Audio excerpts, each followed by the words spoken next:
he's 7. So this guy said, "Hey, come on, you know, I'm your dead customer." He said, "Well, in a couple of years, you're gonna be my customer."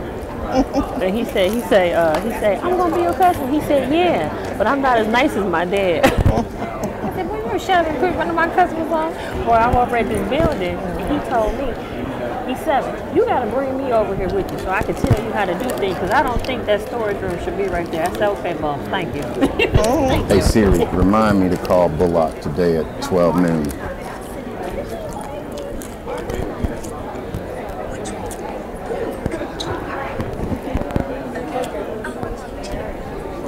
Yeah, but it is, so, you know, I had an interesting opportunity presented to me. Ladies and gentlemen, welcome to Day 3, the Town Hall, Go Big, Investing in Black-Owned Businesses. We're excited to have you, and we welcome at this time our live stream viewing audience. Inventory of all the pieces that print the money. We're excited to share with our live stream audience this Town Hall, Go Big, Investing in Black-Owned Businesses, and welcome your participation by using the hashtag #MainStreetForward. At the end, our live stream audience will have the opportunity to participate by asking questions on the feed. Is it a hard 15 seconds? For those using the live stream, we encourage you to use the platform, including Facebook, Periscope, and Instagram of Roland S. Martin, journalist and commentator. Okay. Let me just say this. If y'all went over, you couldn't end this stuff. At this time, we are excited to welcome to the stage Jean Wartford, Program Officer, W.K. Kellogg Foundation. Then you guys. No, entrepreneurs. Up, off, then you guys. Oh, no, they're with them. They're with them. Yep.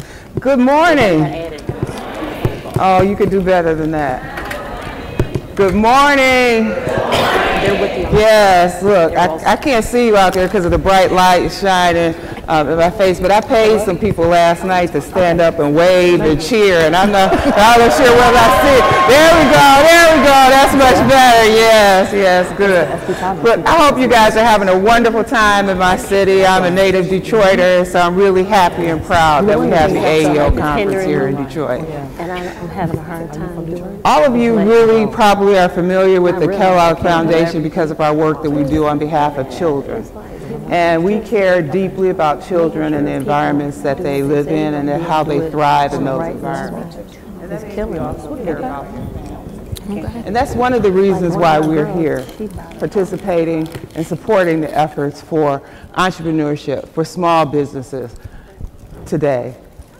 AEO really is a strong organization that has made a solid commitment and advocates and innovates on behalf of these small businesses. We took advantage of an opportunity to look a little deeper into the story about minority businesses, because we know basically what our families are facing, our persistent cycle of poverty, and how do we begin to disrupt that cycle.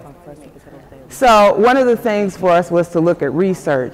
And I have to tell you a little story. When I was with Connie, and she was planning this research, and so she said, there's really something there. There's something there.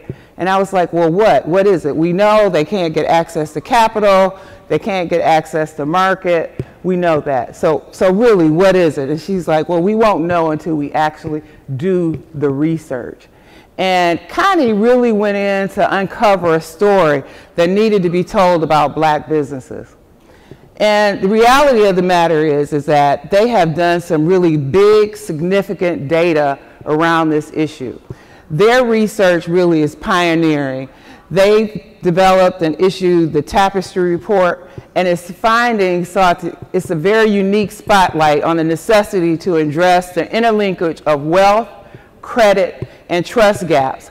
And these things are the things that have existed for a long period of time, and they traditionally have stymied the growth of black-owned businesses.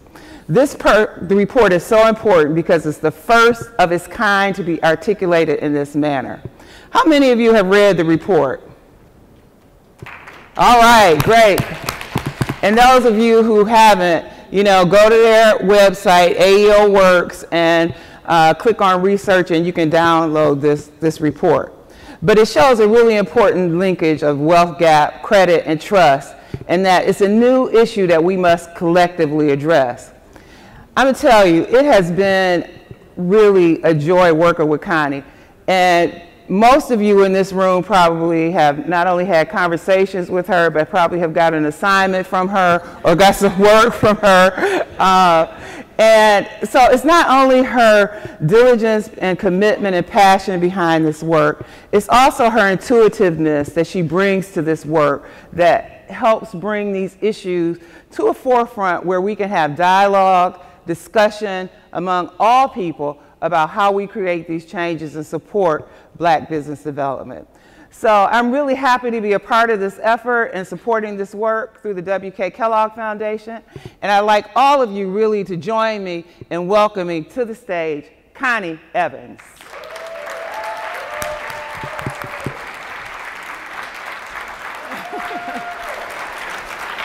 Thank you, Jean.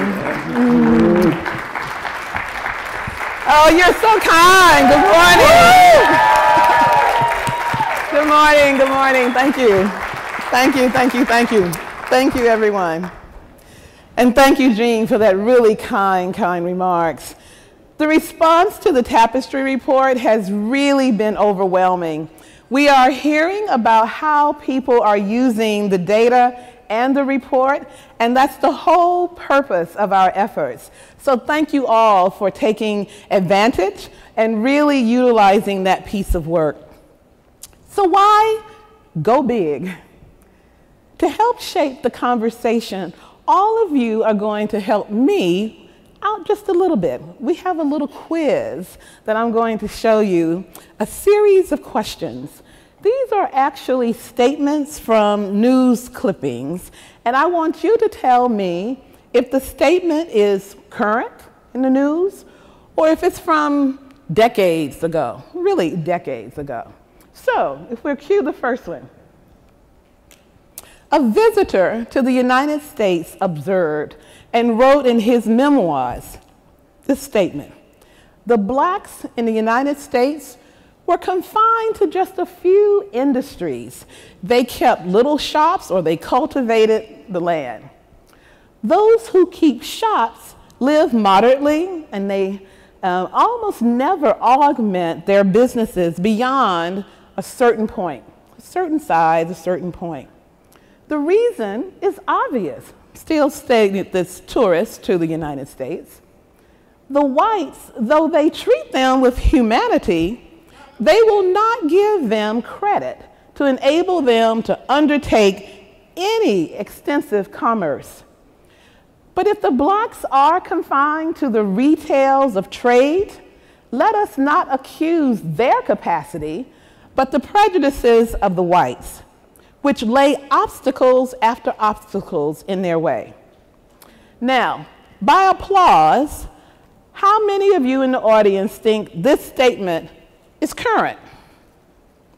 It was recently in the newspaper. How many of you, by applause, think this statement came from long ago, decades ago? The right answer, 1788. I thought it was going to be on the screen. It's history. It is history. And those of you who, there's a reason why you probably thought it was of today, but it was actually written from someone who came to the States, saw the conditions of Black enterprise, Black business development, and made that statement in 1788. Okay, second quiz for you. Here's a quote, again, right out of the headlines. I never said I wasn't the owner.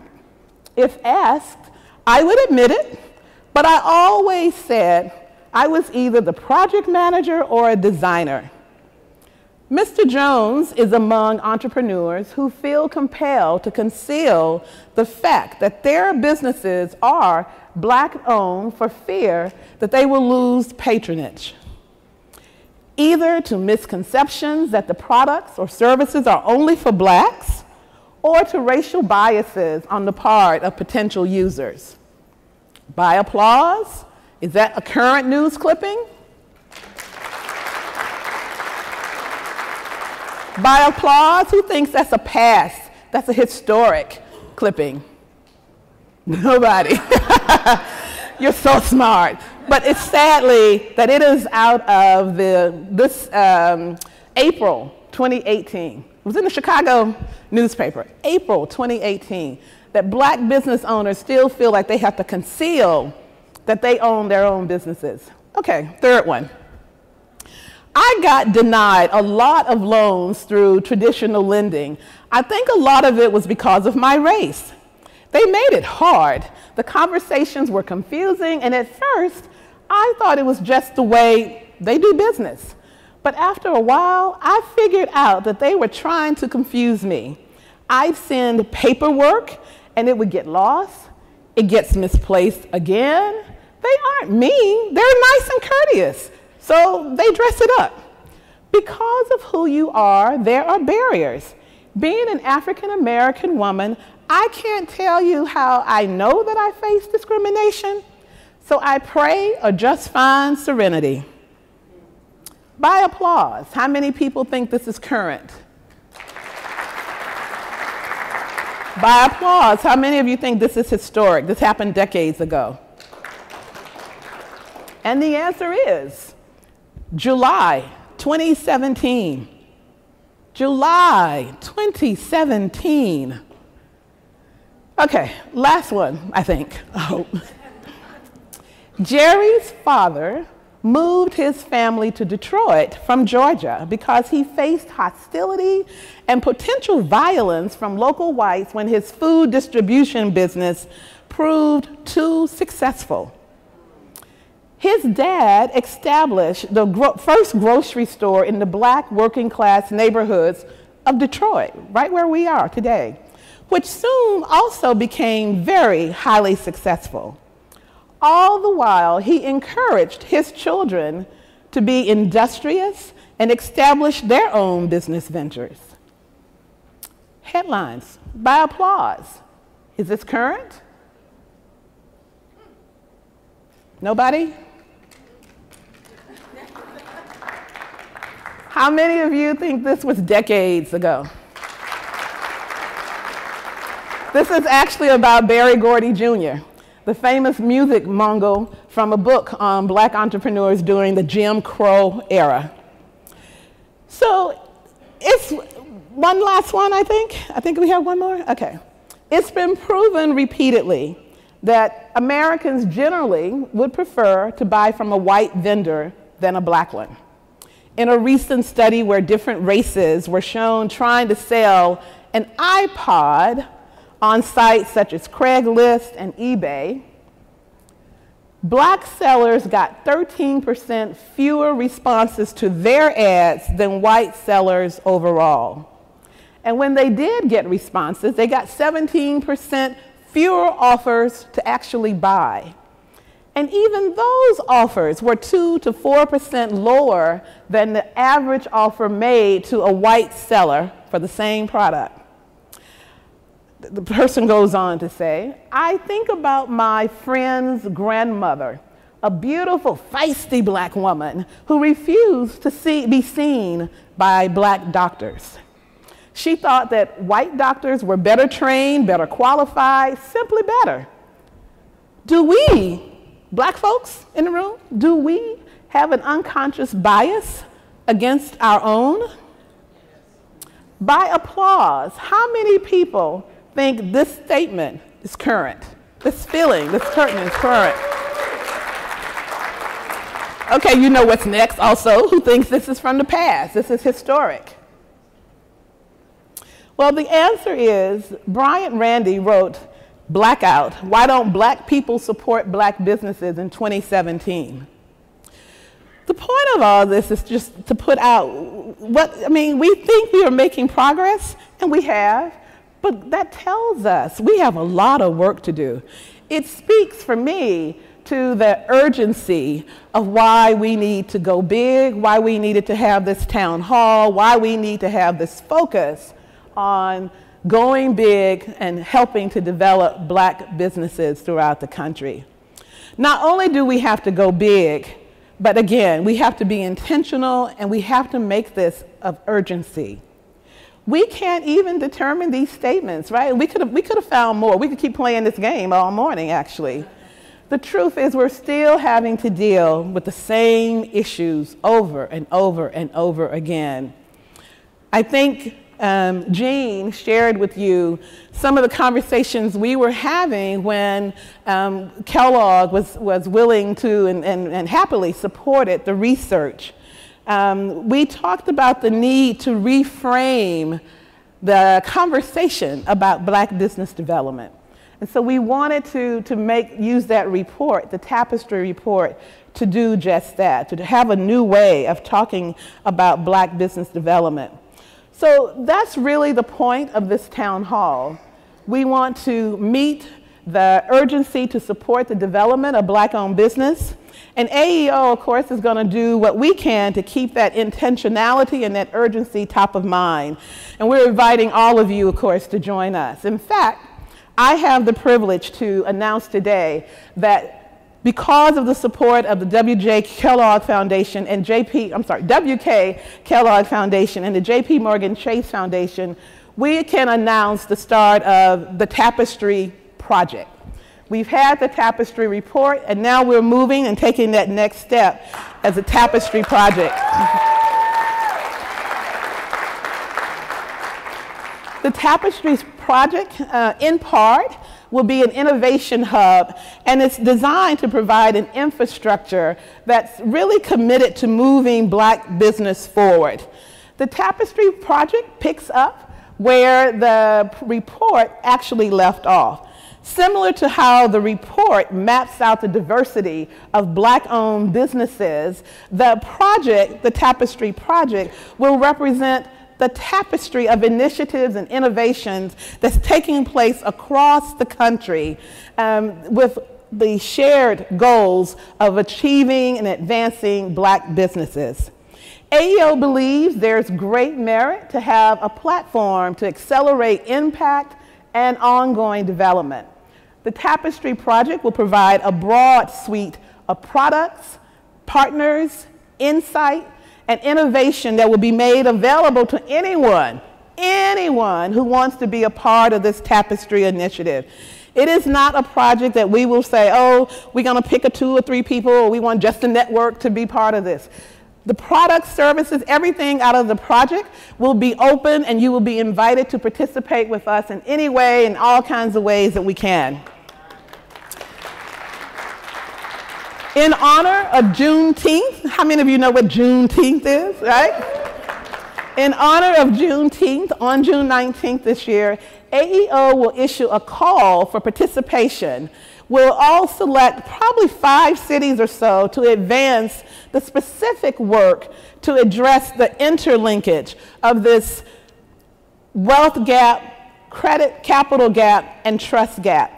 We think this interlinkage is something that we have to work on in terms of finding new approaches and new solutions. Many of you, most of you, a lot of you have provided capital, and capital is needed. It's just not sufficient, right? We know we have to do something more. We've put capital at it. And investors in the room, I'm not saying take your money back. We want more capital. We still need more capital. But capital is not sufficient by itself. We have to do more. We have to find some new models to really address this interlinkage of these 3 gaps to really move things forward.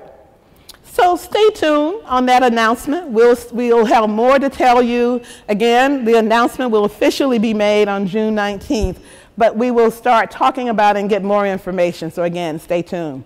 I know I need to close, but again, before I do that, I really want to talk one more time about the urgency of what this work is.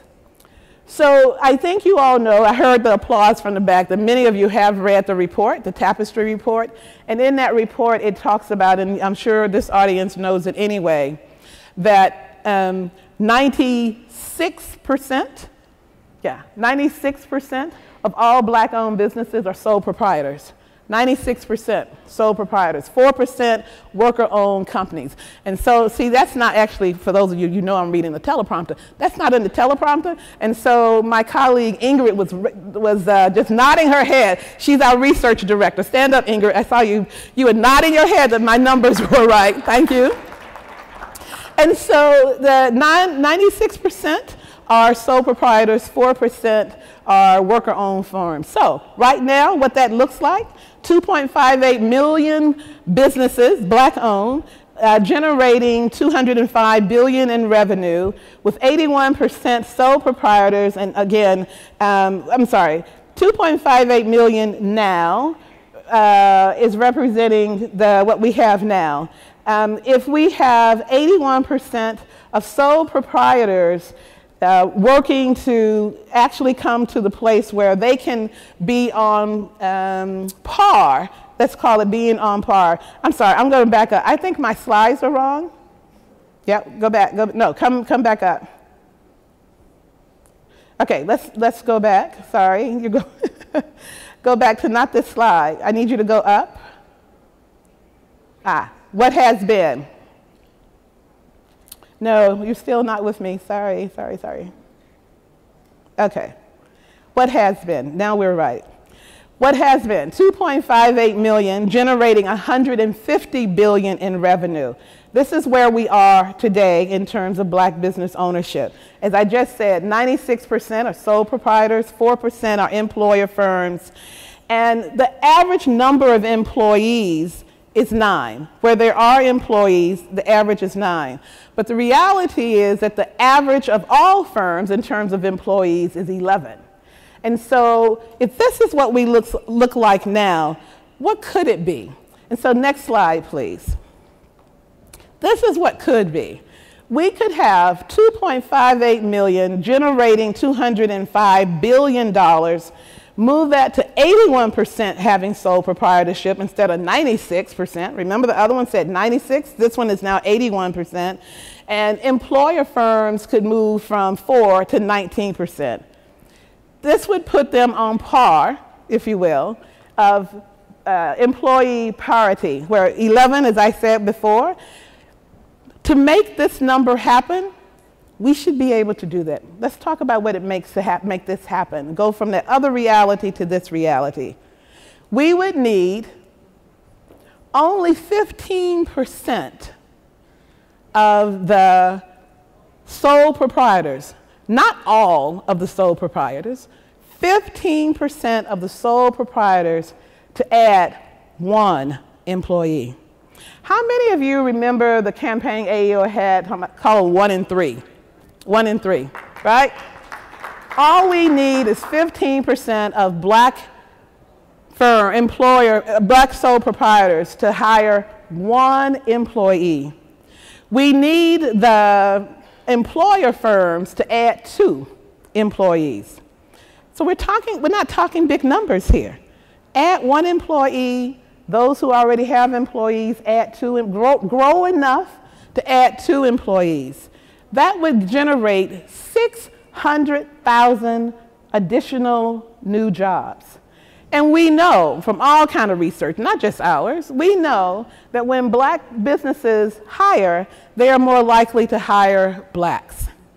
And so think about what that would mean, what that we could do with that. That is taking us then, could we have the next slide with the numbers? That is taking us to, again, go back, sorry. That is taking us to 3.72 million jobs. I don't think this is the right slide. Yeah. So that's taking us to the numbers we just talked about. Yep, right there. Again, just adding 600,000 new jobs. And all the jobs added to what we have currently, we would create 4.16 million. All right? Again, do the modeling. How many in this room think we can do that? Just think about all the people who've been in this conference. We've had over 600 people registered at this conference. If we all work, this is doable, folks. But is it sufficient? Is it enough? I would say no. I would still say no. And that takes us to this last third slide. This is what we're talking about when we say go big. Why can't we hurry up, sense of urgency, and make those numbers happen? The numbers we just talked about. Add 1 job, add 2 jobs, boom. We got almost full black employment in our country. We do that. If we can add 600, because you know, statistically speaking, right? Statistically speaking, we're at full employment in this country now. We know there's still unemployment, wide unemployment in communities of color. But statistically speaking, if we add that 600,000 jobs, we will officially have reached full employment in the black community. So we're going to do that one, right? We're going to do that one, right? But let's talk about all that hidden unemployment that we know is still going to be out there. So that's why we have to go big. We have to go big. We have to do more, and we have to do it with a sense of urgency. That's why we're doing the Tapestry Project, to make sure that we all get to work on making these numbers reality. The future could hold 3.72 million black-owned businesses, generating over $1 trillion, and 81% still sole proprietors, 19%. We could do this. We could create over 11 million jobs, primarily for blacks and other people of color. We have to do that. We have to make that happen. You with me?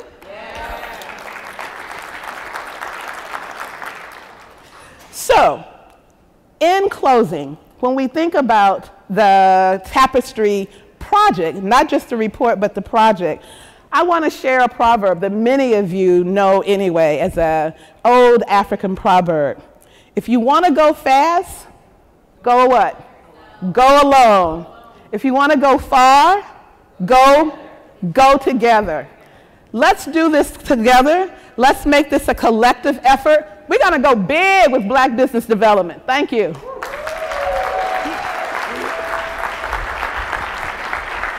Ready? 15 minutes of fame. Woo. 15 seconds. Brother.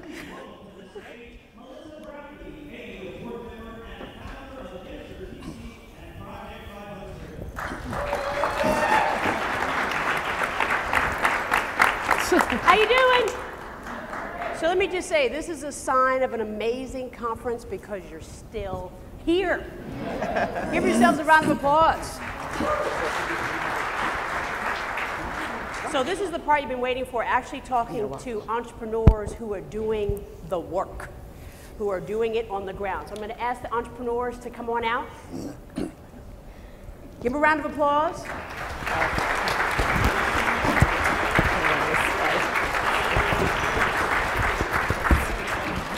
Have a seat.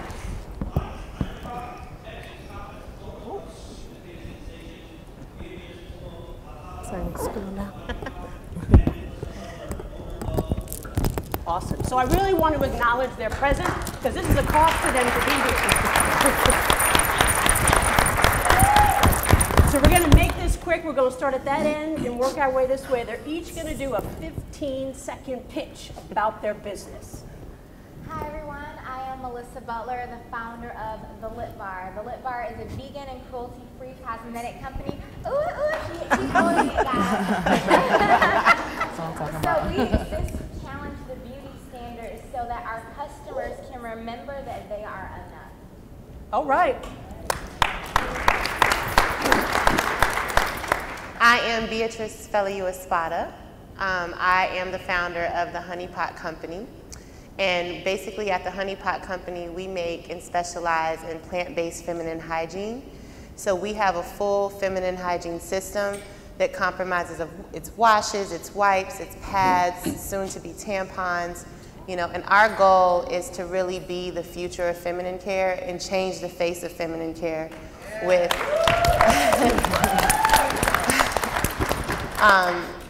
you know, our goal is to make feminine care that works for women, and that's functional and that's complete. So that's what we do. Awesome. Hello, hello everyone. My name is SB Thomas. I'm the second generation business owner and queen of awesomeness of Sweet Potato Sensations.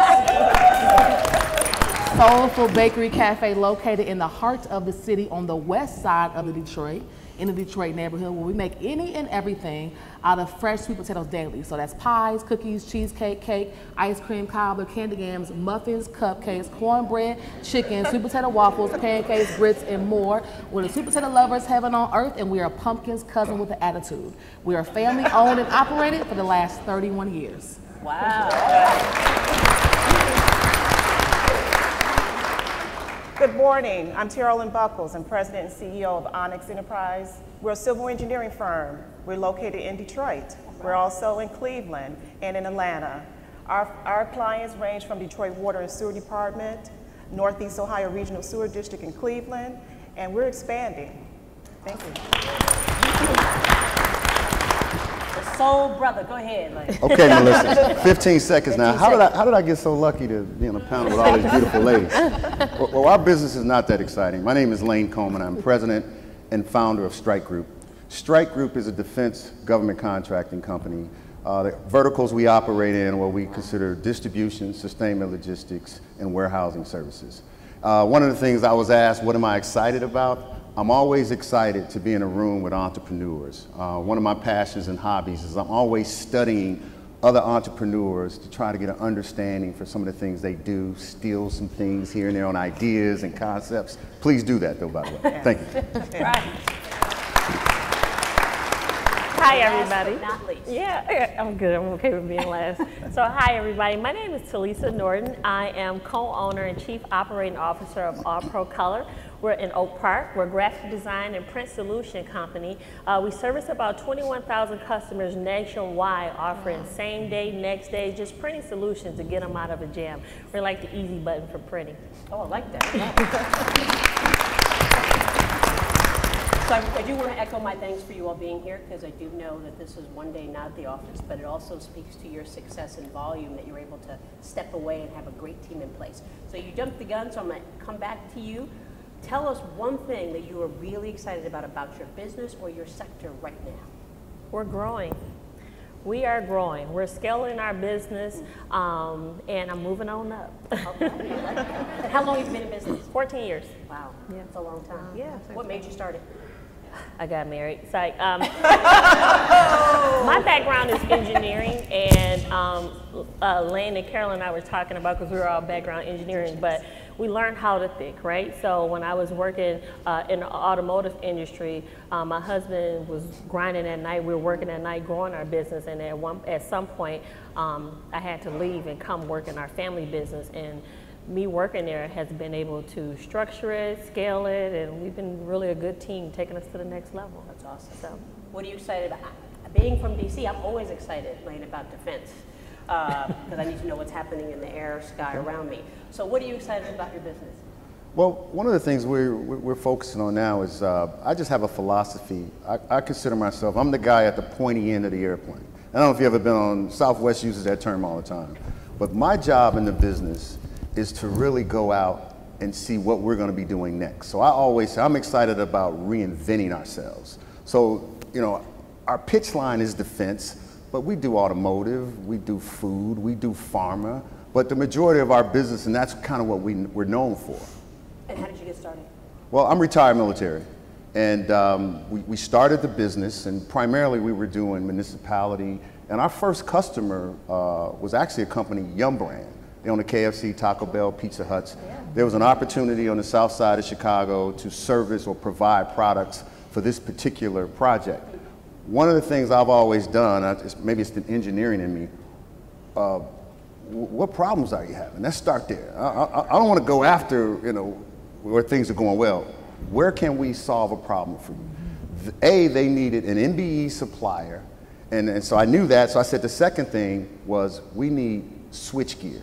I had no idea what switchgear was, but I was an engineer, right? So I made a few calls on the internet, figured it out, got with GE. We were able to, I think the first year we did 20 stores, supplying just switchgear. That's awesome. Congratulations. Thanks. What are you excited about? I'm excited for our expansion as well. One of the things, as the president of the company, I'll definitely relay what Lane has said, is that you're always trying to see what's next. So I'm excited about the expansion, but not only that, it's the hiring of new talent. So I offer hydraulic modeling services. So I have to make sure that we have the technology and software in place. Also, I'm hiring some local engineers to work on some infrastructure projects. Infrastructure is huge right now, especially for green infrastructure, for stormwater management. So we're also doing construction projects as well with MDOT, road construction, municipal utility design. So that excitement is we have to be ahead of the game as far as making sure our employees have the resources they need to succeed on that project. And how did you get started? 10 years ago, I was working for a firm. I've been in the industry for 30 years. And 10 years ago, I said, you know, I can do this. I can do the marketing. I can do the engineering build teams, partnering with other firms. That's awesome. Thank you. So now when I drive down the roadway, I'm going to think of you. Yes, that's right. I like that. That's me. What are you excited? Well, you just, you're the queen of awesomeness, so you're clearly always excited. Always excited. What are you excited about your business? Well, there's two different things. We're based in a Detroit community, so that's very important to us. So being a hub and being a meeting place for people to join in our community. So two things. We host a grief group for Black women called Where Do Black Women Go to Grieve every first and third Monday. Being in business, Where Do Black Women Go to Grieve? It is a grief support group for women of color who have experienced a traumatic loss in their life. When you're in business and you're located in a community, it's very important to be a part of the community that you are involved in. You can't just open up a business and be in a business and shut it down and not be a hub and a service to who and what is happening in your community. So that is the very first thing. I have to say that because it's very important. I actually run that group with a friend of mine, Patrice Lucas from Coffee with a Counselor. In addition to that very important work, we're like in a food desert. So we have a lot of Taco Bells and KFCs and things that are around. Nothing wrong with that, but that's not technically nourishing food for the body. So when we're in a neighborhood like that, you have to have food options available for people to be able to come and sit down and eat. So we're expanding our savory menu, and we're actually working on building out our kitchen so that we can be able to cook food full time. So those two things are very important. I'm very excited about that. And you mentioned that you've been in business for 31 years. Yes. So tell us how it got started. So quickly, my father loves candy yams. My mother does not like anything sweet on her dinner plate. No sweet and sour chicken, no coconut shrimp, nothing like that. So this is back when they first got married. My dad was fussing and complaining, you don't make me candy yams like my mama used to do when we, that whole thing. And so my mama was like, I'm gonna shut you up and I'll make you a cookie because she liked cookies. So this around the time that Famous Amos and Miss Fields were popping up in the malls everywhere, she made a cookie. It was really good. We did a 30-block garage sale in North Railsdale Park with 125 bags of cookies, and in less than 3 hours, they were all gone. Wow. So we figured that was like our market test and benchmarking then, and that was 31 years ago, and we've been going ever since then. That is awesome. That's really awesome. B, what are you excited about? I am excited about having the opportunity to work with the New Voices Fund and more importantly, the Sundial family, because they're really opening up doors for us to really be able to scale. So I'm excited about my business being at scale level, scaling in retail, scaling online, and having the resources around us to be able to do that, So how did you get started, and tell us some of the stores you're in so we can go by it? Oh, fantastic. Quickly, I got started in feminine hygiene because I suffered with an almost year-long bacterial vaginosis infection. And, to make a long story short, when you have that going on, you will try anything, and I literally was. And one night I had a dream with an ancestor who gave me, a list of ingredients to use and said, when you wake up, try it. I said, okay, what the hell? What am I gonna lose? And I tried it and it worked. And so, for a couple of years we did R&D. I had to make sure that it worked for more than just me, of course, and it did. And similar to your story, we went to the Bronner Brothers Hair Show is where we launched our business. And we took 600 bottles and we literally sold out in a weekend. Wow. And so that's awesome. That's how we got started. Melissa. Oh, and we're sold in Target nationwide. Target, okay. All right. Go to your nearest Target and pick it up. I'm most excited about changing the face of the beauty community. So when you think about women and how we feel, it's oftentimes directly linked to how we look. So it's like we're extracting our value and our self-esteem and our self-worth based on society's idea of beauty. But what happens when society's idea of beauty doesn't include you? So you oftentimes are now self-reflecting and thinking that, again, you are not enough.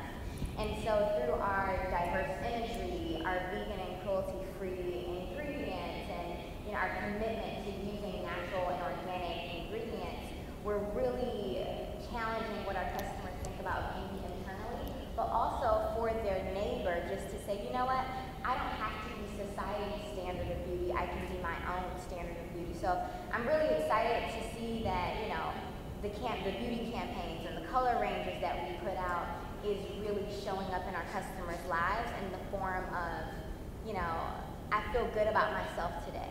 I can take on, I have enough self-confidence and self-esteem to take on the day and get what I need to get done. So that's what I'm super excited about. And how did you get started? I started my career in beauty and finance, actually. So I come from a Wall Street background. I worked for Barclays for 4.5 years, and I started the company making lipstick in my kitchen because, again, I was frustrated with the beauty industry. I hated its lack of diversity. I hated the excessive amounts of chemicals, and I decided to change it. That's awesome. That's awesome. So this, and I want to pause to say that when we have a significant focus, oftentimes just on tech, you are evidence that technology can be integrated, but that there is a world beyond just a bunch of apps, that there is an opportunity to capture significant market share. So thank you for making that statement. This is Go Big. So I'm going to ask each of you, what is one big thing that you are working on, or more importantly, this community can help you get to with your business? And I'll let whoever wants to go first go first. We're going to popcorn style. I'll say one of the big things that I'm working on is partnerships.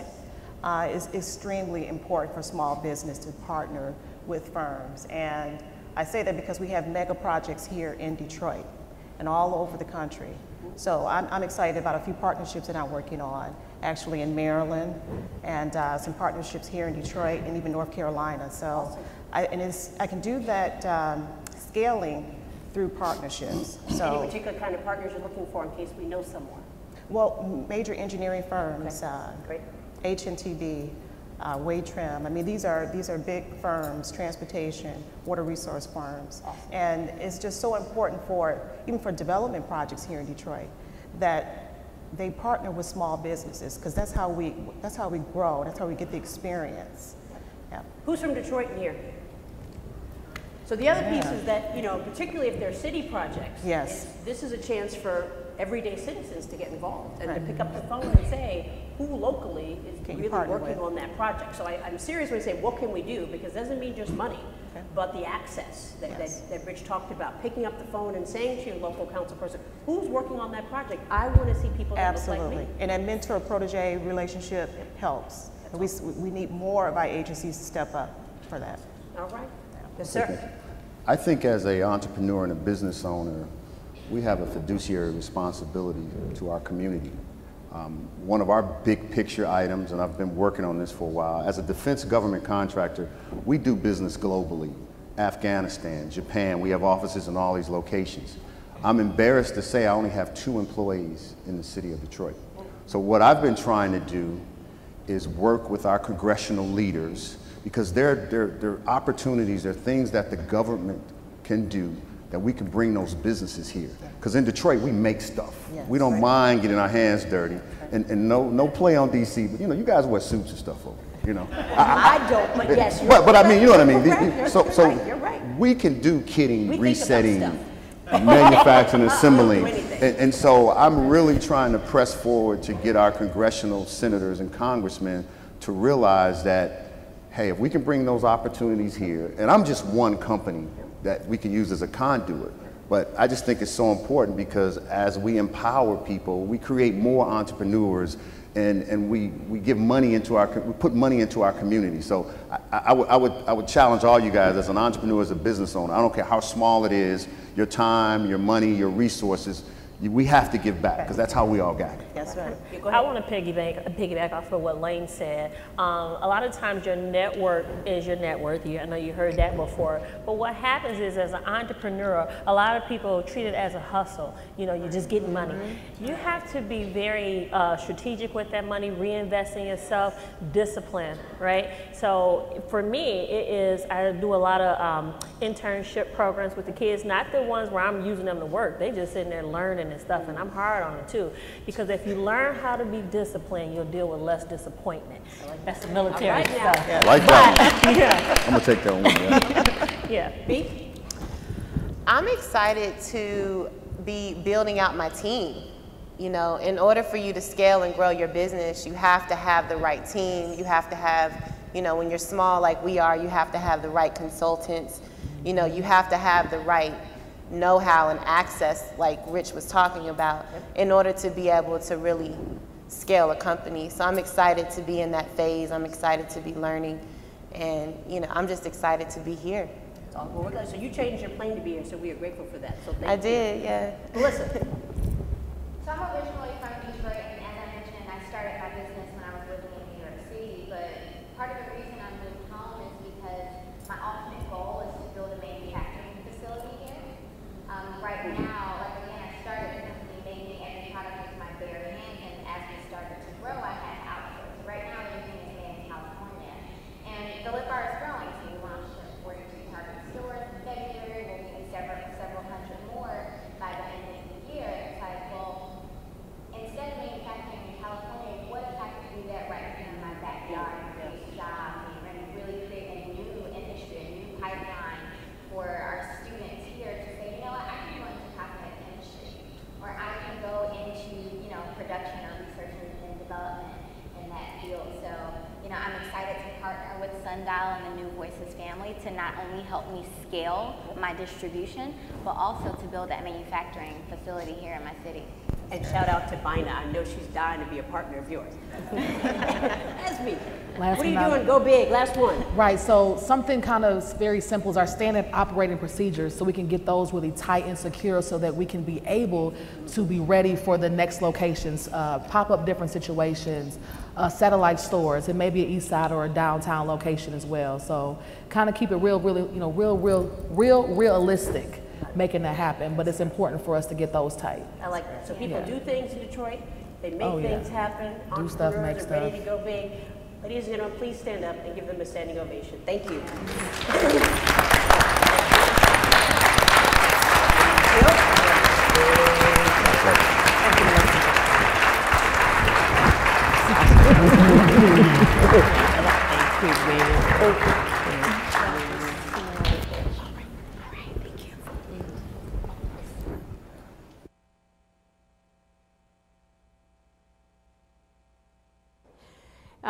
But I thought it was important, and I appreciate your support, because the work that we do is not for ourselves, but it's for these folks right here. And so it's always important to hear from them.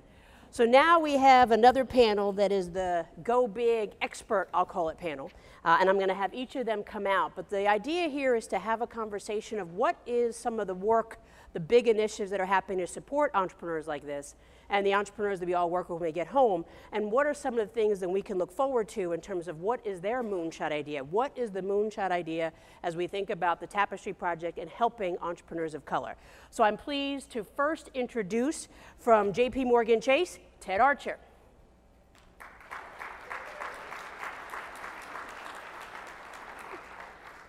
Okay, we'll keep going. Next, from ABFE, the Association of Black Foundation Executives, we have Susan Batten. Somebody from the South who has a huge personality in making sure that places like Mississippi and others are not left off the map, Bill Bynum from Hope. We'll get a chance to hear more about Sundial, particularly what they're doing around New Voices Front, from Emmett Dennis. How many people were at the hip hop business plan competition? All right. Well, then you met her yesterday. You get a chance to hear some more. Jessica Norwood from the Runway Project. We're going to bring out the woman who kicked us off, Jean Werfer from the Kellogg Foundation.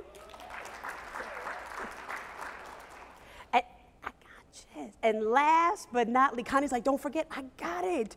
But last but not least, and I saved her for last, I don't really care where people sit, but I'm sure we all, read a lot of reports and we hear like, how many people of color are in venture capital? How many? 5. Okay. Less than 1%. So I'm especially excited to introduce a real live Black venture capitalist, Keisha Cash from Impact America Fund.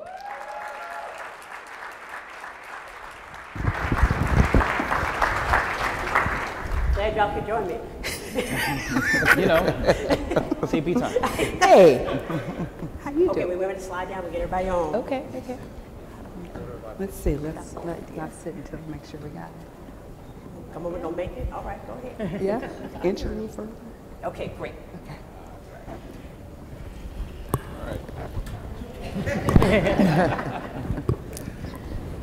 Okay, this is a big panel. We got a lot of big ideas. So first, I'm going to ask everybody to introduce themselves, share their affiliations, but give us a sense of what you're working on now, because I mentioned you're all working on really big things. And so it may be some things people know about or don't know about, but just talk a little about what you're working on that is big and what is your perspective, because we have investors, we've got funders/investors, we've got folks who are on the ground, we have folks that are working with foundation executives. So we'll start that way. Start with you, Emmy. Oh, great. Hello, everybody. My name is Emmett Dennis. I'm the Chief Community Officer for Sundial Brands. And what that basically means is, in my role, in my function, I keep us very focused and aligned around our reason for being, our purpose, which is to empower people to live more beautiful lives. So through our brands, our products, our way of doing business, which we call community commerce, really executing on programmatic ways that we empower our underserved communities that range from everything to beauty to socioeconomic empowerment and social justice. Wow, we're working on a lot. It's been a busy few months. Most of you might know that we recently sold the company to Unilever, and that was a tremendous opportunity to really accelerate what we are doing and accelerate our ability to really engage and empower our communities. So right now we're working to make sure that we have a safe space for our brands to continue to thrive. So that's one thing that we're working on. Some of you might know that we established an organization called Essence Ventures that was responsible for acquiring and liberating Essence.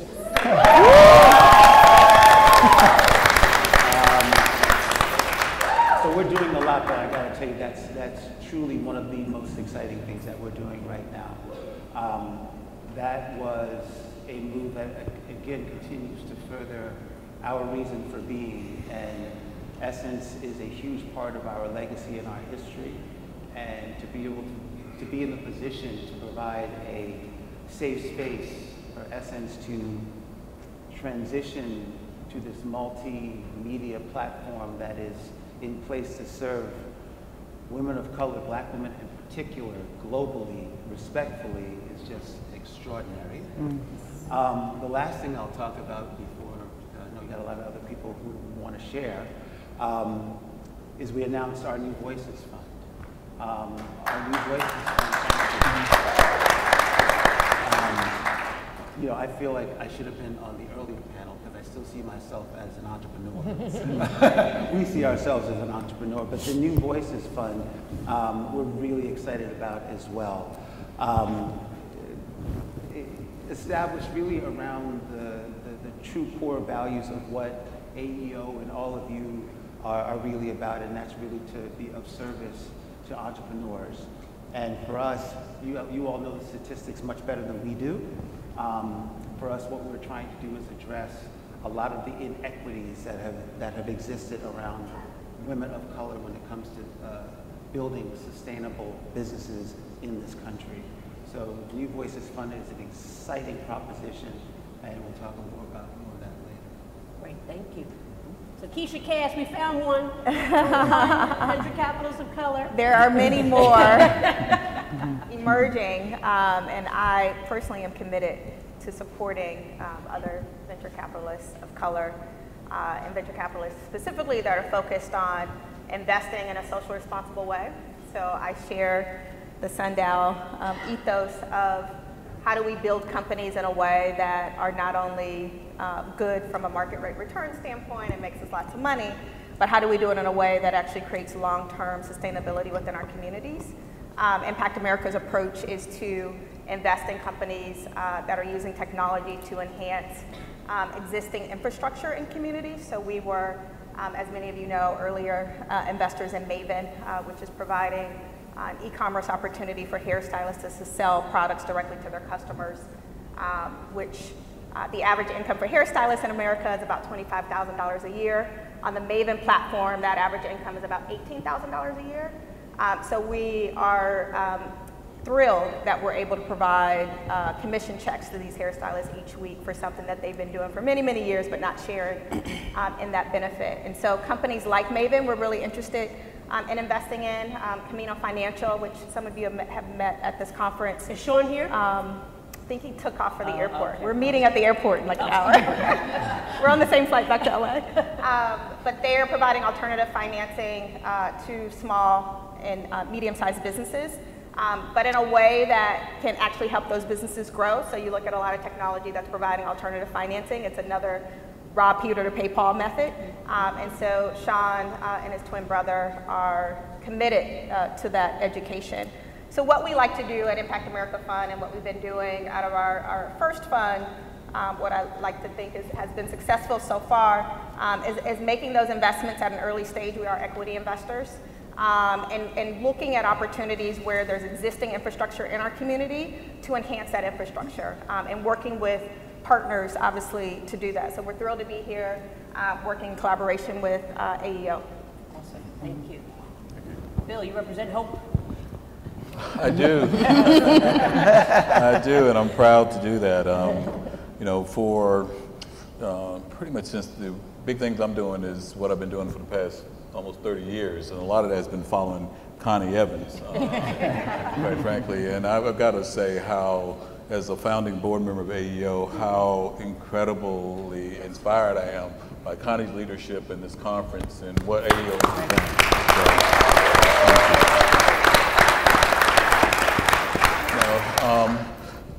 As the CEO of Hope, run a community development financial institutions is based in Jackson, Mississippi. We work in Arkansas, Louisiana,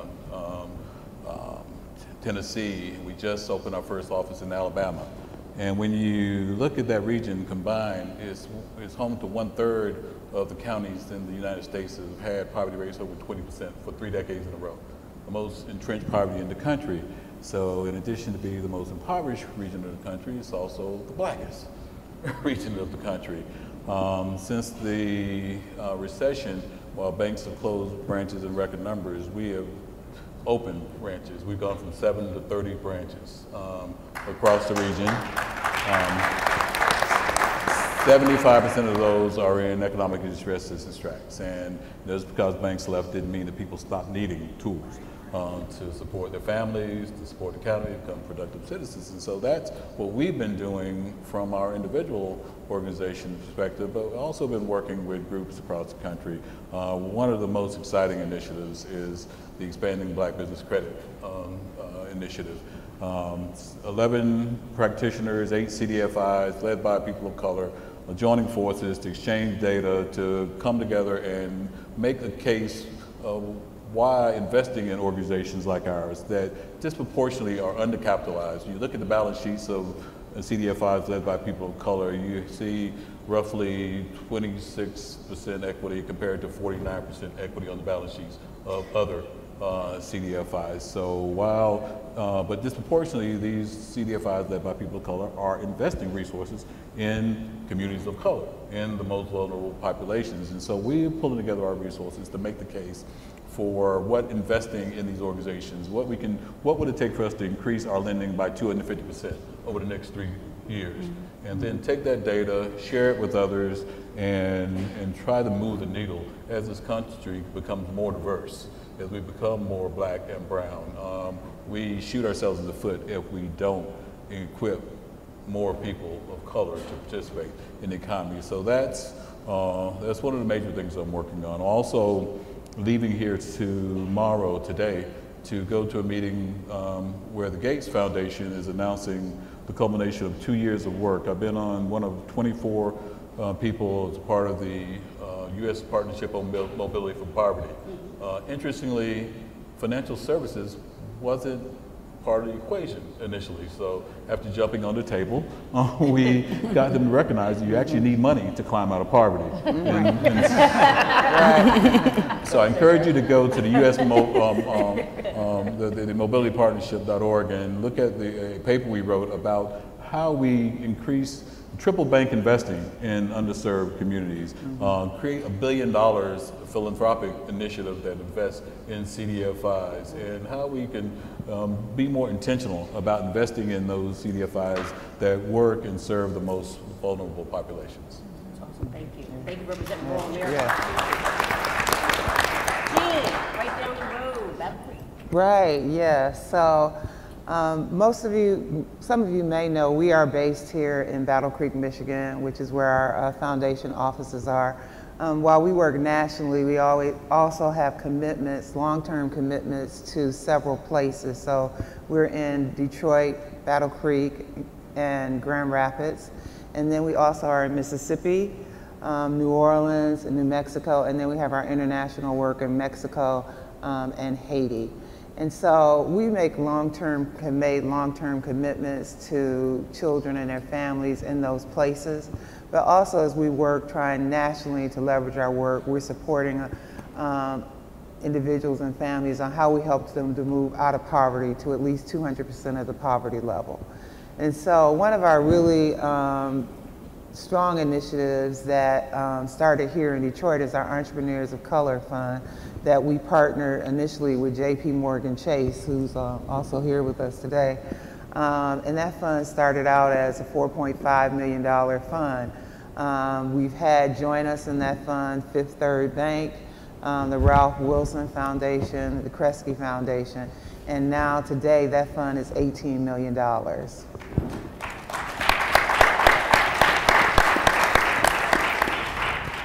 So we're really excited about that. You know, we're continuing our efforts in terms of how we build capacity as CDFIs, as Bill just talked about, but then also how do we support small businesses on the ground. And so, you know, we are really pushing the envelope, you know, with our philanthropic investments to really focus on how we support organizations who are actually doing the work on the ground. And so when you think about, you know, your work, how you're trying to provide access to capital, access to technical assistance, you know that now philanthropic partners are really recognizing the importance of this in terms of building strong businesses.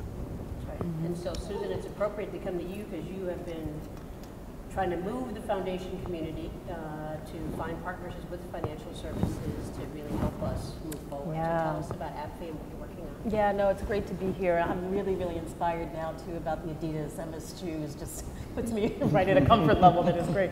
Yeah, AbbVie, we are a membership association, have about 500 members around the country. Our membership is made up of Black foundation professionals, as well as Black individual donors, Black philanthropists themselves, and Black-led nonprofit leaders. And our mission is to promote effective and responsive philanthropy in Black communities.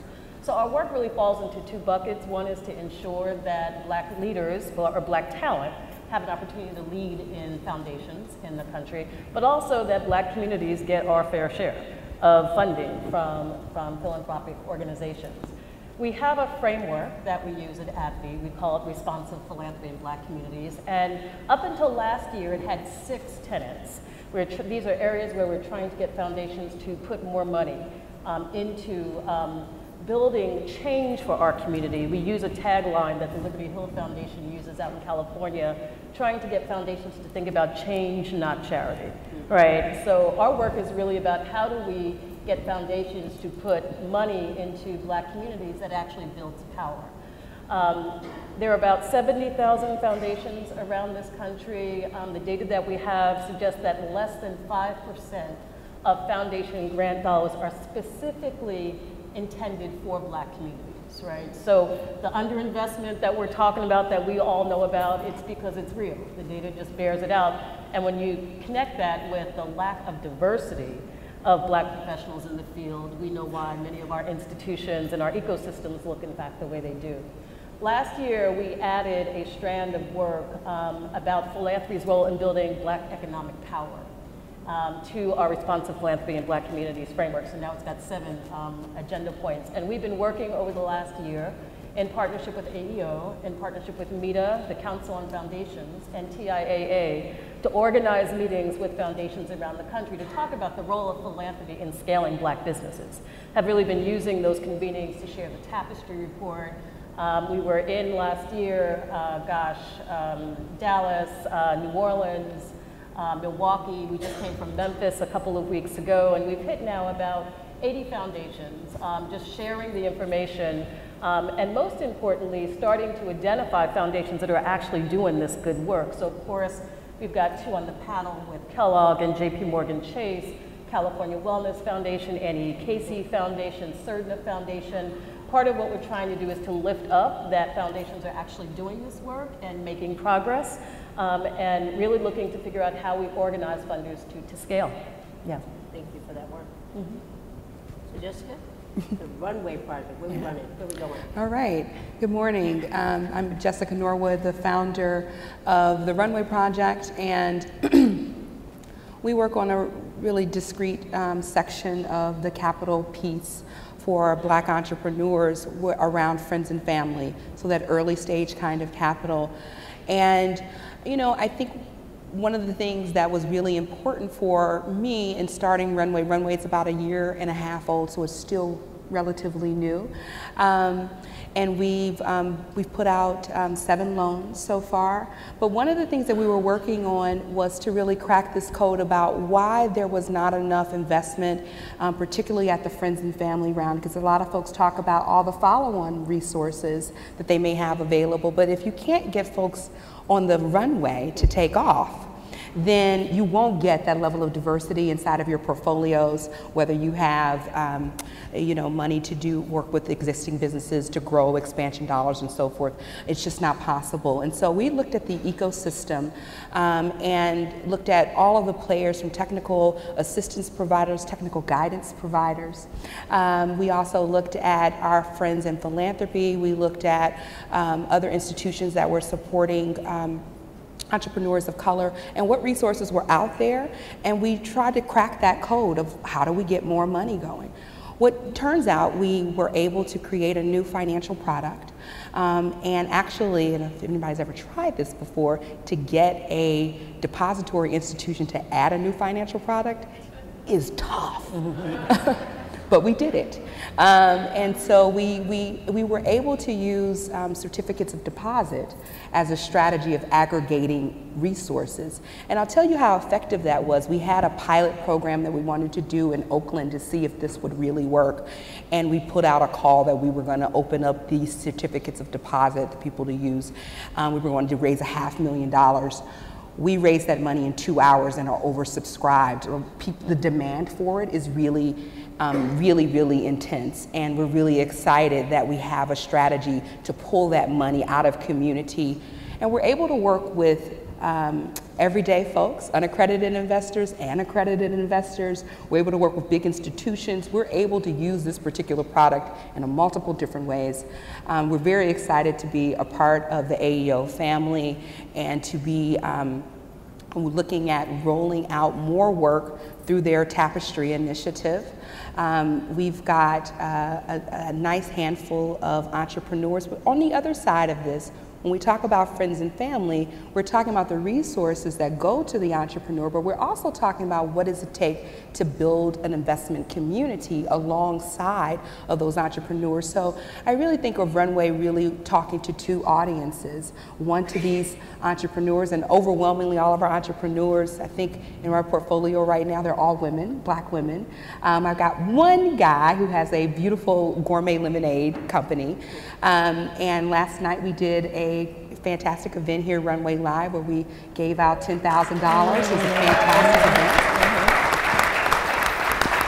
To Razar, which is a great Detroit-based company that works with millennials to create content from the millennials that actually then sells that back to big corporations that are failing a little bit in creating millennial content. And so instead of trying to create it yourself, she's like, I know millennials and they can create their own content. So we're very happy to be a part of the capital raise that Razar is on right now, and looking forward to doing more of that around the country and talking to different institutional partners, individual investors about how they can do in a really smart and easy and thoughtful way to contribute to black businesses in the country. Thank you. Thank you for doing that work. Thank you. Yeah. So Ted, you're last but not least, because right now you have to be one of the busiest brothers on the panel because you're working with almost everybody else. That's right. Just about everybody. And so, but you run Small Business Forward, which I think says a lot in of itself of thinking ahead. So what are some of the things you're working on in addition to some of the stuff that folks raised here? So thank you, Melissa, for moderating. Thank you to AEO for saving the best for last with this panel. Thank you to the audience for staying till the end to have this important conversation. So I direct small business initiatives at JPMorgan Chase, and I lead Small Business Forward, which is a 5-year, $150 million commitment to support small businesses with capital, targeted technical assistance, and access to the broader networks that we know women and people of color need as entrepreneurs because there's a wealth gap that exists, because inequality exists. And we believe that inequality really stunts the growth of our economy, stunts the growth of our ability to create jobs that are going to be lasting and sustain us into the future. And so, just in terms of what the data reveals, if people of color were just proportional as business owners to who they are in the workforce, in the labor force, we'd have 1 million more businesses, we'd have 9 million more jobs, and we'd have $300 billion more in worker income. So how can we possibly afford to leave that kind of wealth on the table? Well, the answer is we cannot. And so what we're charged with, and what I'm charged with at the firm, is really looking at ways to pivot and influence what the firm does. We bank over 4 million small businesses. We're a global firm where we have a footprint across the United States and all over the world. So what can we do to really bring the full weight of our assets? That's people, that's time and talent, that's expertise, but then that's also our philanthropic investments. And for us, that means really looking at 3 areas. The first area is opening doors to underrepresented founders, so specifically women and people of color. And in this case, specifically black entrepreneurs, where we know have a disproportionate impact that they can have on our economy because of the rate of growth. And yes, it's women, right? It's sisters that are growing businesses faster, but we also need to bring all of us along in that process. So how do we open doors to those founders?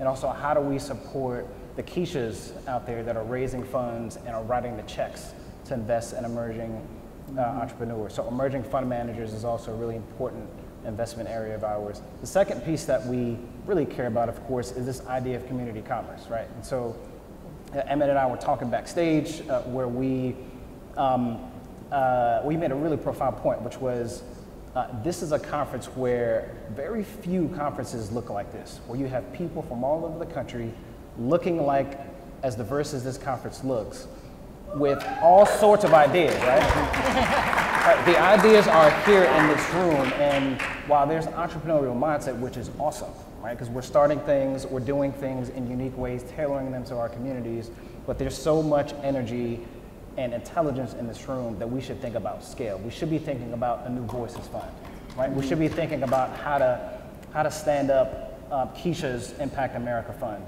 so that it reaches more and more entrepreneurs.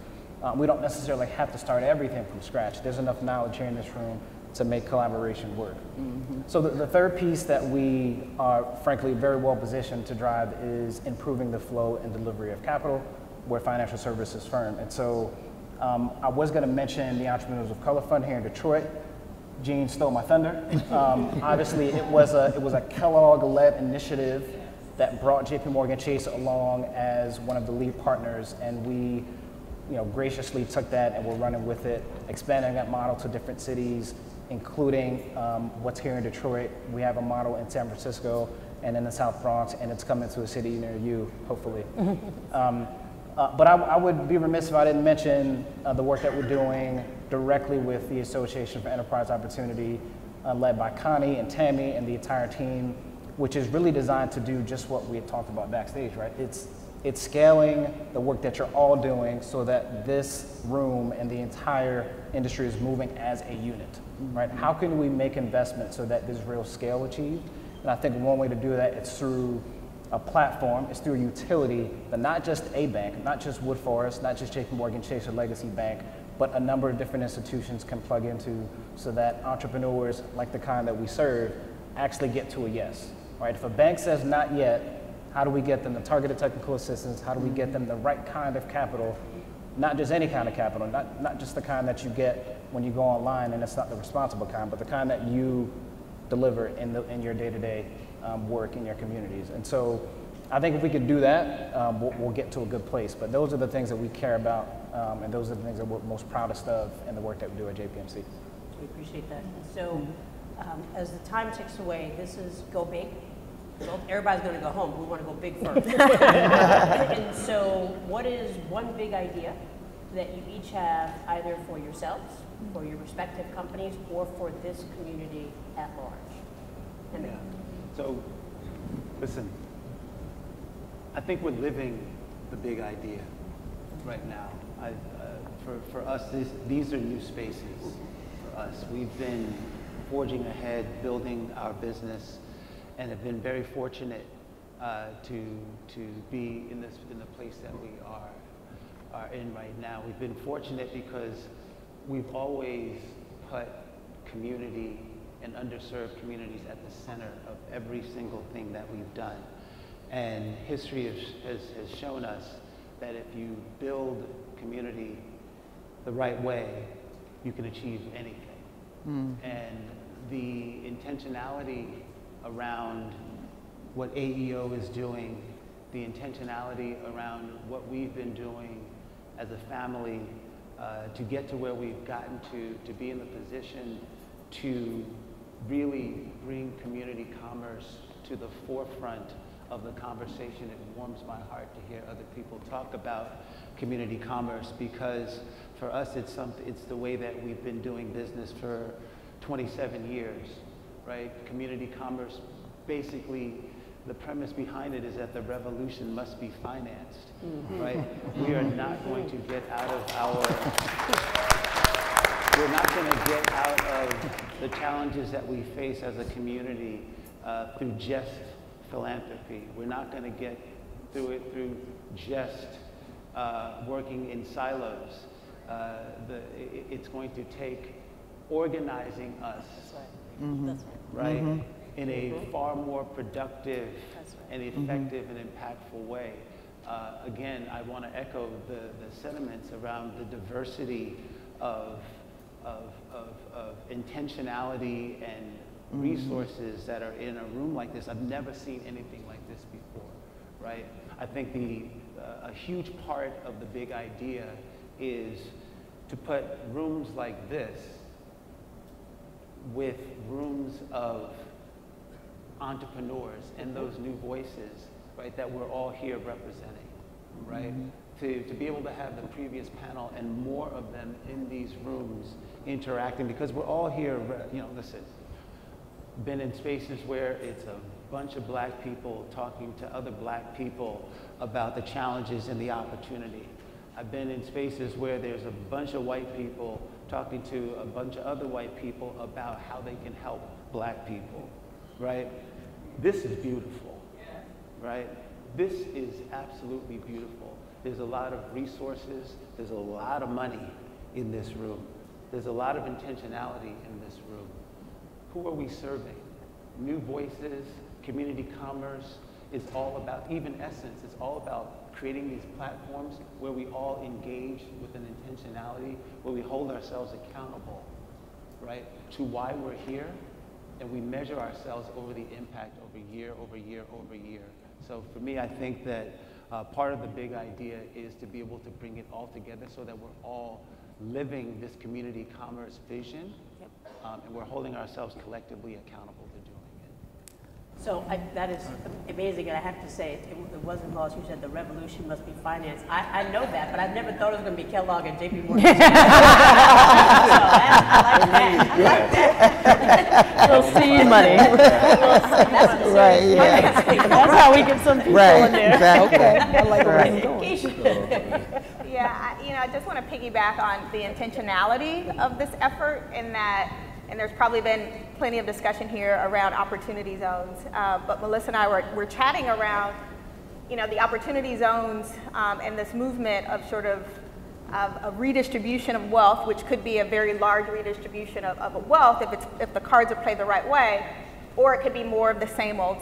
And so we are seeing other rooms and other conversations that are being had that aren't as intentional about the reasons why, and it's a little scary, and so I'm thankful that we're in this room where there is such intentionality.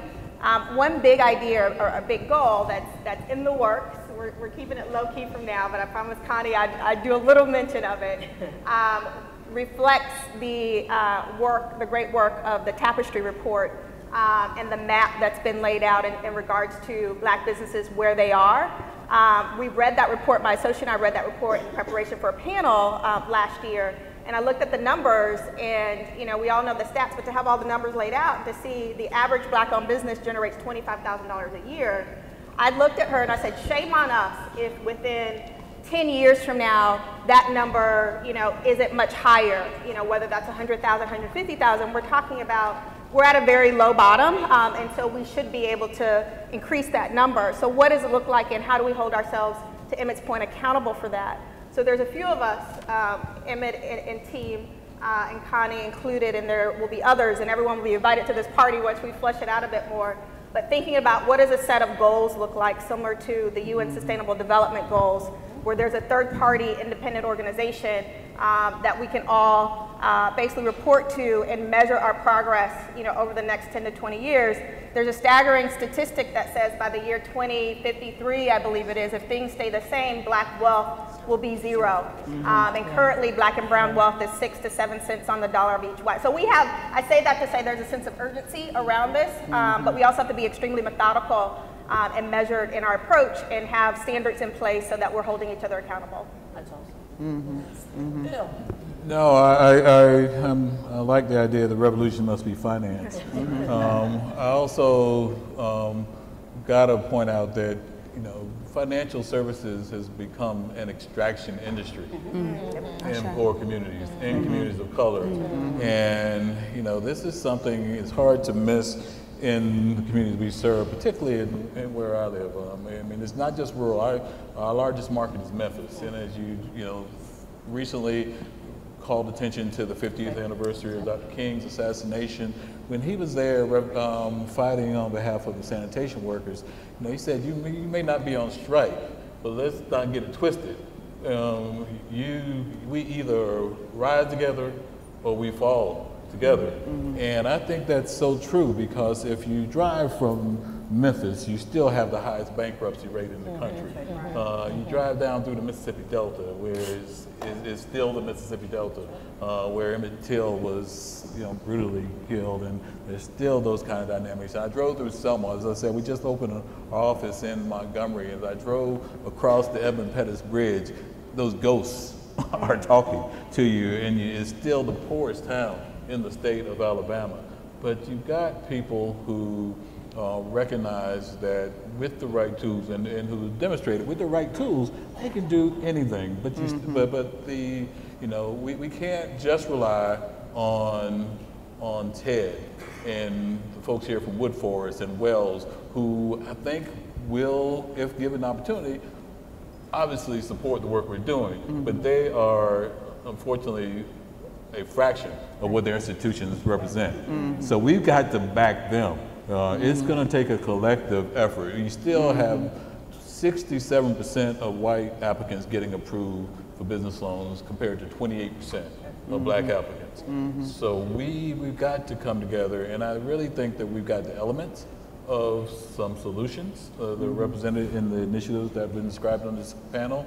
The work that AEO is doing is leading the way, I think, but we, if we don't coordinate, if we don't work together, then we're going to still have trickles and not achieve the impact that this moment in history, because of, I'll give the current administration credit for one thing. It has called attention to the gaps in a dramatic way. And so it's a clarion call for us to get our act together and come together and tackle these problems. So I think that's the collective action is the opportunity that we've got to pursue. Kellogg working on? I am so delighted to be on a panel with all of these brilliant people who extracted all my thoughts out of my brain. So by the time it got to me, it's like I don't want to preach to the choir or say ditto. But really, I can't, speak enough about the work, the collective action, the tapestry that we really need to weave now to work together. I think, it's the thing about, they say, is it one stick or a bundle of sticks? So if you have a bundle of sticks, it's harder to break. And we all have to come together and figure that out. And if you're working and you don't have the capacity, then you need to figure out how to do that. Figure out how to partner with somebody to do that. Figure out how to get to the place where you actually can help create some change and some impact. And that's really what we need. And that meet us halfway. Okay, that's what really what's going to be important as we're trying to move this needle forward. Because just as Keisha said, shame on us if we're in the same place when we now are looking at people who are taking the leadership and the effort to bring forth resources and opportunities for us really to try and create this change in communities. Yeah. What can we look for ABFI and our foundation partners? Yeah, so as it relates to collective action, the theme hits home for us as well. We actually are looking to launch a campaign at ABFI. We're about to kick off some research to pull together information on Black-led nonprofits around the country. And I want to ensure, Bill, this is what I was talking to you about backstage, that Black-led CDFIs are part of this national sample of what the infrastructure, we call it infrastructure, I think our colleagues in this arena call it ecosystem, but what the Black-led infrastructure looks like to build institutional, political, and economic power in our communities, right? So we're about to launch that research, but all that really is to support a campaign. So we have this big idea and we're calling it the 25% campaign, that over the next 5 years, we're going to the top foundations in this country, and we're asking them to increase their spending to Black communities by 25%, right? And so we're just sort of mapping that out, and some of that, a good portion of that, we want to see focused on investing in Black-led CDFIs in particular, and the ecosystem for scaling Black businesses. So the campaign is something that we're working on, but to the point about the revolution being financed as well, I love it. Until you said that, Melissa, JP Morgan, Jason Kellogg. We also know that we've got to go after individual donors. And so, as I said, AEO, ADFI, META, TIAA have been doing these convenings with foundations. It's easy to go to foundations because the money's organized, right? It's harder to organize individual donors. But our next meeting, we're looking to actually bring together high net wealth donors. And we actually got some resources from Andrew's Family Fund to organize donors as well around these issues. And so, and probably too early to say, talking about our civic organizations, and I love community commerce, one of the large Black fraternities is now turning on this issue of scaling Black businesses. And Connie doesn't know it yet, but I'm about to bring her into those conversations. So I think there's a lot of interesting work going on. Yeah. Awesome. Come to the vineyard. Yes. Jessica, what's big? I think, first of all, I'm just really loving just, the revolution will be financed. I feel like we need to keep echoing that. I just appreciate that so much. That was a mic drop. Right. In front of the T-shirt, and the back would say community commerce. I love it. Our big idea is that we build a community that can invest in itself. And I think not leaving that responsibility just on institutions to be able to do it, but that all of us are a part of what it means to invest in our own places and community. And we say that we have to also build the infrastructure around that idea. And so while I'm trusting and leaving all the folks who are doing some incredible work on the philanthropic sides and folks who are working with other institutional partners, I also think that there's just an incredible opportunity for a room like this to also be an investor's room, to look like this, for people to be saying, you know, because I am depositing my resources into this particular institution, this black bank or this historic CDFI credit union that is operating in our community, that I am an investor in this way. And so, you know, my goal is for everybody to share that identity as an investor. I think that there is a level of democracy that is unlocked when we all see ourselves in relationship to the businesses in place where we are. And I think that that's probably the larger sort of lift that Runway really wants to take a lot more responsibility around. How do we get everyday people to connect into all of these incredible efforts so that we can see ourselves as this unified community that is investing together, and particularly leveraging the different types of capital that come forward in an integrated way. And so Runway wants to get better at knowing which levers to push and who to talk to when about different resources, and for folks to know that we're here and we take in all the monies. And so yeah, I think that that is a huge opportunity, is for all of us to actually wear the hat of investor and the infrastructure around that, and what that opens up in our communities in a different way. So Ted's happy because then he can shift the burden of Runway to finance the revolution. Exactly. So what's big for JP Morgan? So I'm an ideas person, lots going on, but frankly, I don't necessarily have to have big ideas, because my big ideas are New Voices Fund, Impact America, Expanding Black Business Credit Initiative, Runway Project. So those are things that we think are big ideas that we can really scale, but the true scale will come from collective impact, a collective action strategy, and that's where these conversations are really important.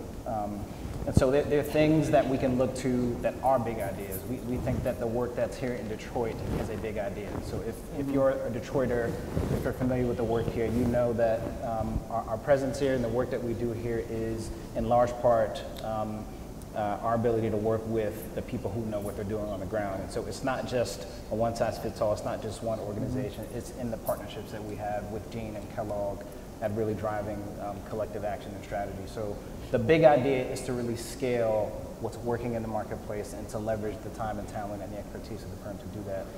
And I see a lot more of that in the future. That's great. So we have some time for questions. As some of you may know, this is being live streamed, so you are sharing this presentation with lots of other people around the country. So we have Connie and Dexter in the audience to take questions. Does anybody have a question? Questions or comments? Okay. And we also have to let you know that people are watching all across the world via Facebook Live as well. So they'll be sending in questions. And on top of that, people can also send questions via Twitter with the hashtag Main Street Forward. So Melissa, we have the first comment from Patricia Harris. Awesome. Good morning. Thank you all so much for your partnership on this initiative. I've been a member of AEO for 26 years from its inception, starting in St. Paul, Minnesota with our work. And it's such a rewarding aspect for me to see where the industry has come, and all of you all being a partner in this revolution, and all of you that are here in the audience today to help make businesses better here in America. So thank you all so very much for being a part of this journey. Thank you. Any questions on this side over here? Oh. We have a question from the live stream audience. Can we hear it? What is the best way to join this initiative? That's the question from the live stream audience. And how can you get started? Just go to AEO. That's one way. But I think if you want to do all of these, can you quickly say how to reach each of you? So I would say, in the interest of efficiency, newvoicesfund.com. info@impactamericafund.com. HopeCU.org. WKKF.org. ABFE.org. TheRunwayProject.org. And I'm going to go back to what you said, AEOworks.org, because they're a hub here. But our work can be found at jpmorganchase.com/smallbusinessforward. Great. Our next comment or questions from Stephen DeBerry. Just a comment to append. Melissa is always, you're funny, and you keep us going. But I think for folks who don't know you and aren't in the conversation, I just want to make sure that they don't take too literally your comment about the rarity of black venture investors. Keisha is a fantastic representative, and it is absolutely true that less than 1% of all VCs are black. But there are over 100 VCs across the country who are black, who are doing the work. And an increasing proportion of those folks are not only venture capitalists, but like Keisha and like they are social impact oriented venture capitalists who are also looking to do the work. And so for folks, for the uninitiated, I just wanted that point not to be missed. Yep. Thank you. Thank you. Next, anyone? The one in the front. We've got one right over here. Stand up, Jill.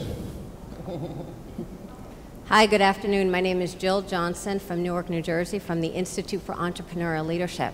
And all of you are doing such amazing work, as well as the people in this room doing such amazing work.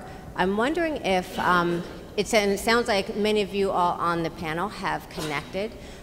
Is there an effort, will there be an effort to map all of the resources that are existing even just in this room alone, so that we will all know who does what, and not just who says what they do, but what they actually do really well, so that as an ecosystem, we can connect with each other in a way that is meaningful and impactful. So I think it's safe to say that that is part of the work of the Tapestry Project, to be able to leverage the database that we have of members, over 700 people doing work all across the country, and how do you start to connect them? So I would say it's coming soon, particularly through the Tapestry Project. All right, we have another question from the live stream audience. As a new business owner, let's say that one more again, I'm getting it from my ear. Say it one more time. As a new business owner, how do you fight small municipalities that say no when you're trying to bring a need to the community? Bill, or? What was the question again? The question was, as a small business owner, how do you fight small municipalities that are trying to hinder new initiatives from coming into a community? You know, that is a significant challenge, again, particularly in certain parts of the country, even more so. One of the things that, a point that I was going to make earlier, is that people who are banked vote at a higher percentage. People who are homeowners vote at a higher percentage. They're more civically engaged. And I think it is ultimately up to us to hold our leaders accountable. And again, we can't do that individually. We have to do it collectively, or we have organizations who can play leadership roles in that, who are playing leadership roles in that. So I think it's we elect public officials to do a job for us as citizens. Unfortunately, too often we don't hold them accountable. And I think it's ultimately up to us individually and collectively to not give them a pass.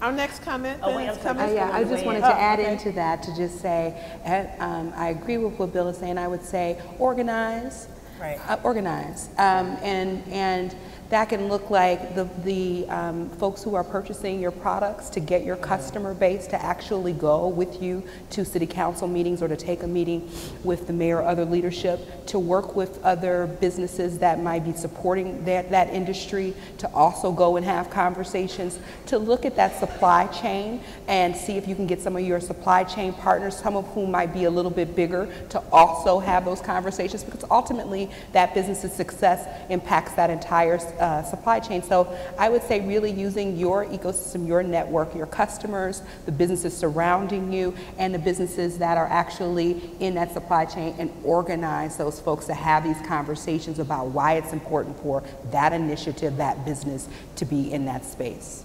And also a key part of that is using data, and I think there's no better source of data than what's in the Tapestry project. I think you've got to compel people by explaining what the value proposition is. What is the win-win?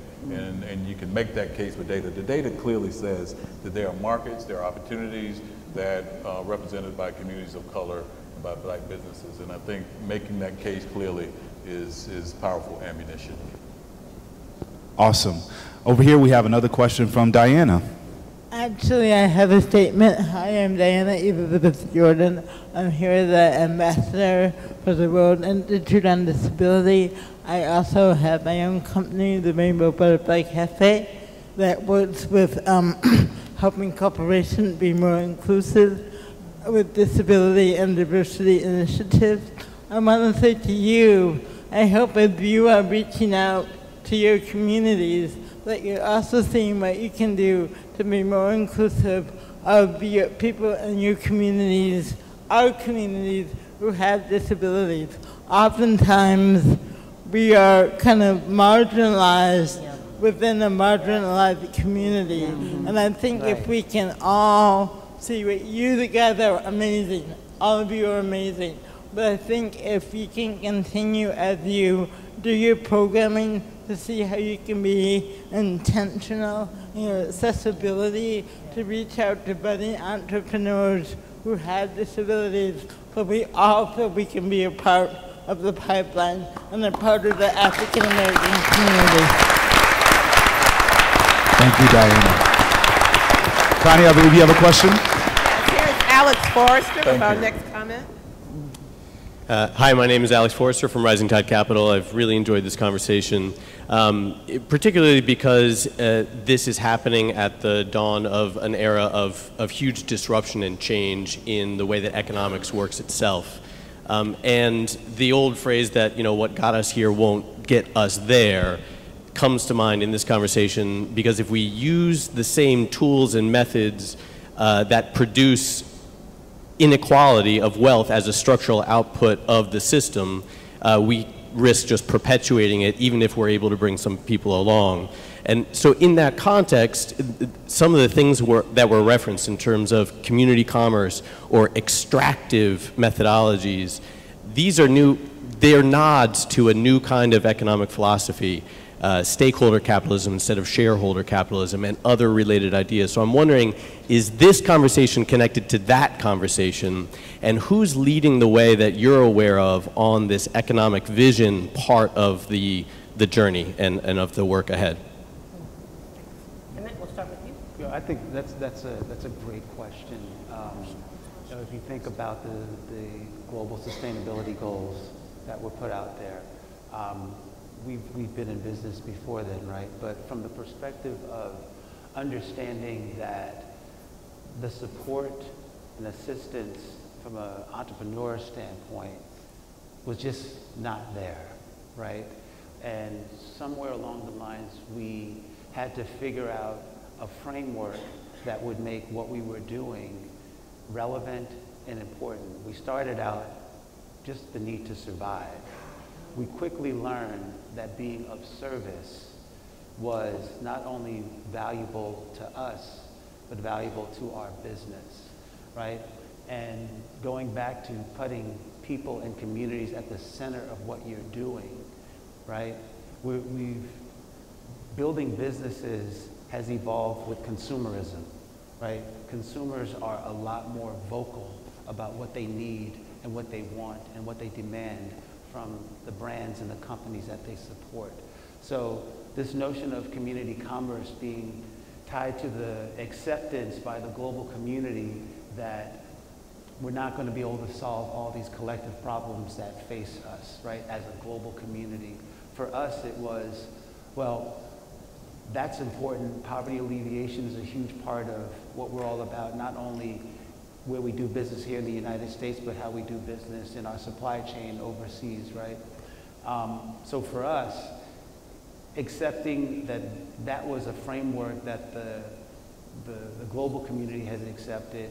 What does that look like and what does that feel like in underserved communities here? And in underserved communities here, that means how do we leverage the way that we do business, and how do we infuse that way of doing business such that you do not relegate your time and attention to just your product. You don't just relegate your time and attention to just getting product on the shelf and getting it off the shelf. You're paying attention to the needs of the people that you're serving beyond just what you do. Every great brand that I'm aware of, that I'm a big fan of, stands for something far greater than just their product, right? So this is not necessarily new, but I think just collectively, just to even survive, entrepreneurialism and these frameworks has needed to change dramatically. So I think there is a direct connection, and someone referenced the political times that we're living in now that really has become a mobilizing force for us as a collective, because we're all facing some of the same challenges, right? So I think the question is well-founded, because I agree that they're deeply connected. Just quickly, as an investor, I want to lift up the ball that Stephen DeBerry threw out, because I stand really on a lot of the work that he's done over the last probably 20 years now, challenging, in the last 10 years, really challenging foundations to think about how they invest the other 95% of their capital. You give away 5%, but the other 95%, if it's being invested in issue areas that's perpetuating problems, that's an issue.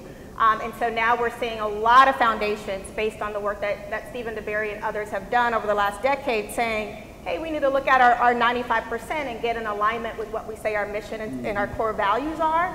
And so to your point, there really is, and what I'm passionate about is making sure, you know, even as a venture capitalist, what does that mean? And are we building businesses in a way that's actually creating more value in the community versus extraction? Otherwise, it will be, a few of us will make a lot of money, and the community and the stats in the AEO report will be the same. So thank you for that Ultimately, and to Keisha's point, that 5% as well, because we've been pushing around the 95%, and we have to get the work that's now focused on PRIs and MRIs with a very specific racial equity lens to it, because it doesn't necessarily have that at this point. But we have to build power in our communities, basically. We have to build power.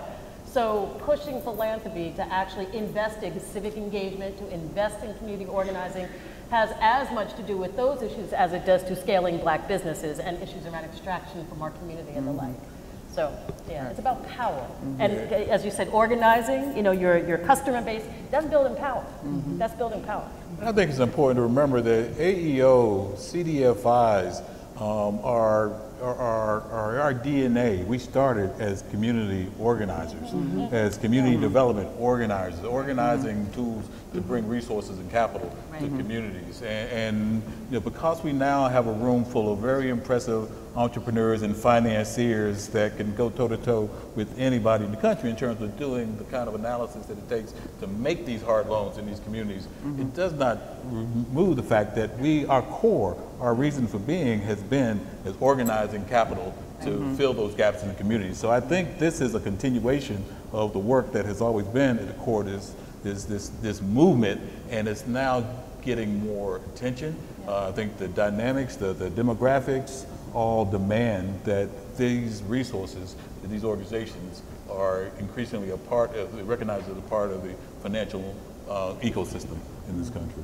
One more thing, and then we'll go to the last one last point, because I thought that Jill's question, coupled with what we hear from entrepreneurs on a daily basis, we hear it from Honeypot, we hear it from Lipbar, we hear it from talking about this stuff is extremely important. The accountability to actually organize it in a usable way, so that on a daily basis as an entrepreneur, I know exactly where to go, right, to get the necessary support that I need. And sometimes it has nothing to do with capital. It just has to do with qualified expertise, that this is a credible source that understands and cares enough about my business, right? So it's coming from an AEO perspective, but the challenge of accountability, that's one opportunity. It's coming from a New Voices perspective, that's another opportunity. right? So I think that that's also part of this shift to really be able to create infrastructure and access points, whether it's digital or offline or online. How can the entrepreneur get access to exactly what they need when they need it? This is an amazing conversation, and people are watching, once again, online from across the country. So this next question actually comes from Imani Dawson in California, so we're going to listen to it now. How can we build a pipeline for entrepreneur curriculum for teens, financial literacy, and investment understanding to graduate ready learners for the global economy? So is that something Kellogg or JP Morgan have seen in your portfolios, building that pipeline of entrepreneurial talent? Well, yes. Entrepreneurial education is really, we think, important. And so one of the things that we have been doing is supporting organizations that are actually preparing and helping to cultivate entrepreneurial thinking. Because one of the things that we do know is that that can come in many different forms. You know, everybody doesn't have grandma's recipe or that can make jewelry or crafts, but there are niches and needs that entrepreneurs can fill. And so working with organizations to have incubators where they go from the ideation stage all the way through to the implementation stages are very important in terms of doing that.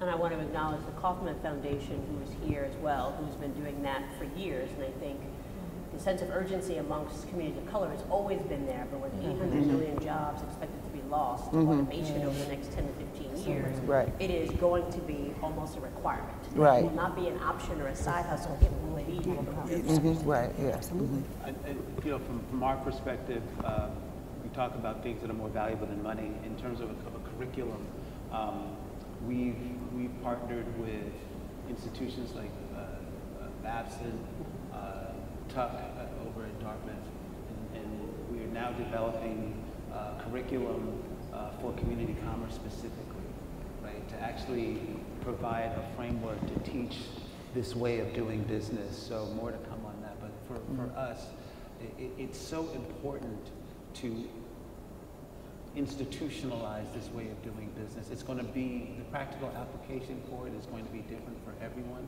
but that's one of the things that we're doing to make sure that this methodology can be taught.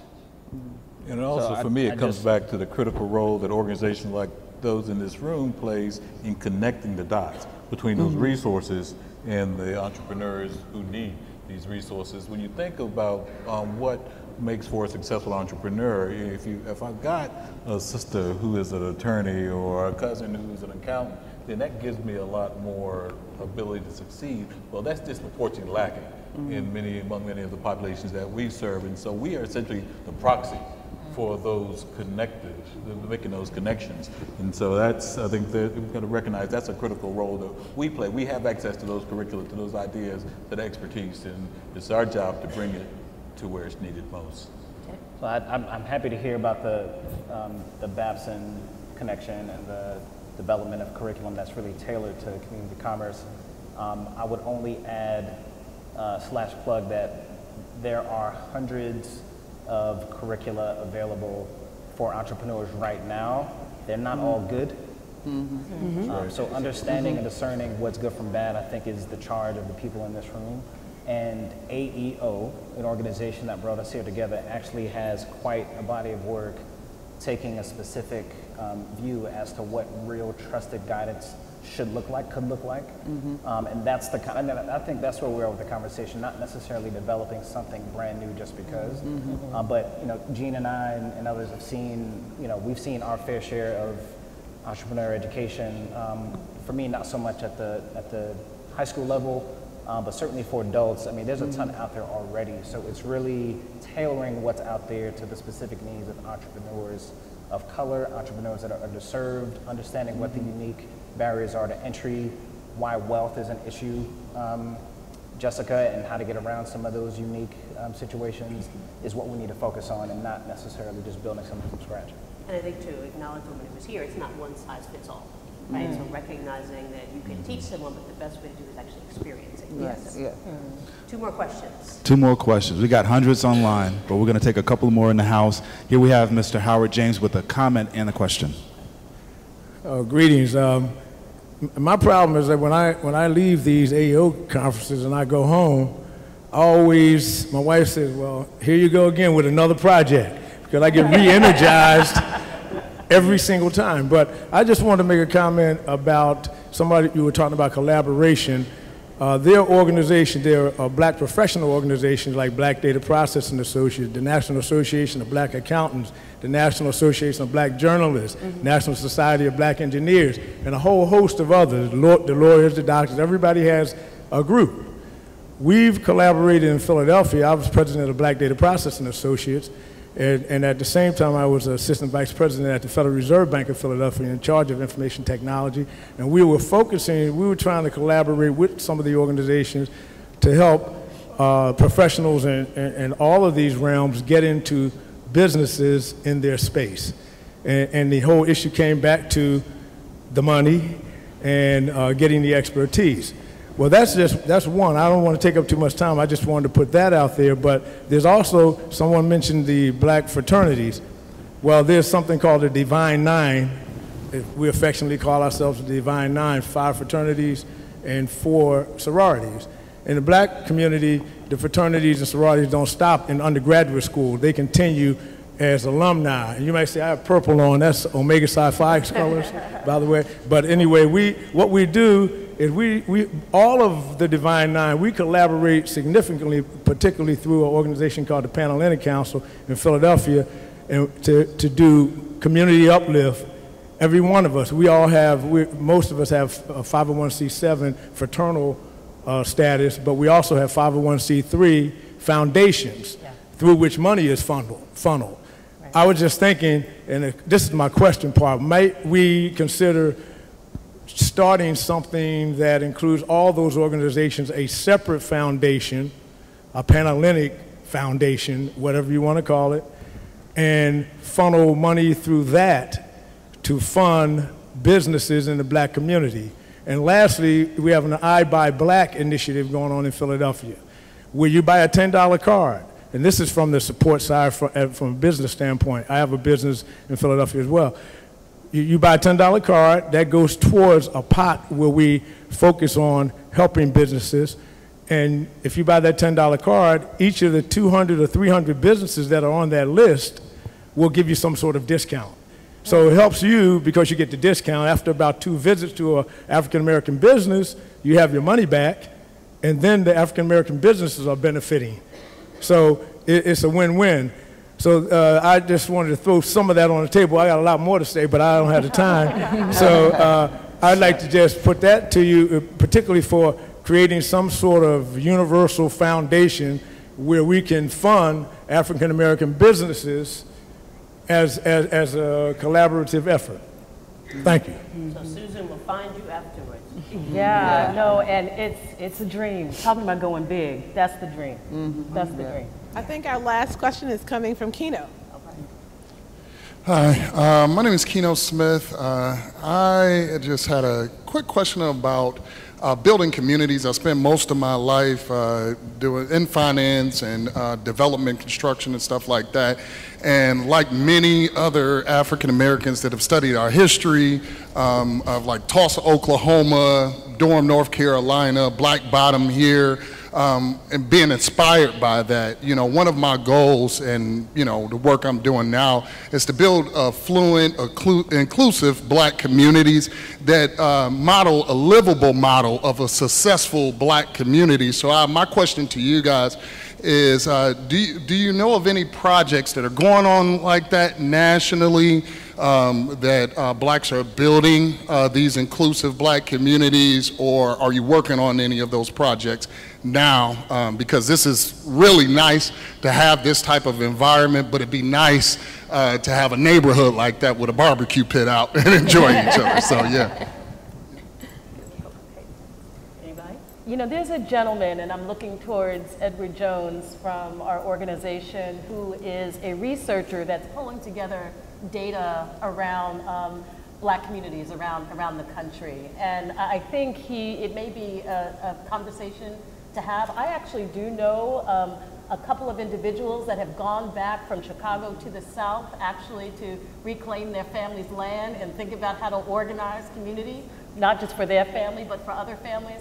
So I could put you two together. There's a gentleman, I believe, at Urban Institute. Yeah, Andre Perry at Brookings Institute. Maybe somebody to follow up on that. Yeah. Yeah, Andre did it was actually a nice piece that was published recently about the role of HBCUs as anchor institutions in creating the next Mark Zuckerberg, which may not be the best example now, but but in any case, I think that just by nature of where those institutions are located, they're disproportionately in distressed and highly predominantly minority communities. Maybe not be explicitly around Black communities. We're actually working with several towns that we work with, organizing both the elected officials and non-elected leaders, bringing them data and asking them to help prioritize what investments can be made to improve conditions in their communities. So there's some elements of what you're talking about in some efforts that we're doing. Some other groups are working, CDFI is working with HBCUs. So I think there are some examples to learn from. No, Melissa, I was just going to turn it back to you. It's about time. Because I know people in the audience and even some of our panelists have planes to catch. But I want to thank all the viewers for tuning in. I want to thank all of you. We have a few more things, so don't run just yet. But I want to apologize to the folks on Facebook Live and Periscope that we couldn't get all the questions, but my sense is we can maybe find an email for you to send them to and figure out how to respond to them as AEO. So please join me in thanking Emmett, Keisha, Bill, Jill, Susan, Jessica.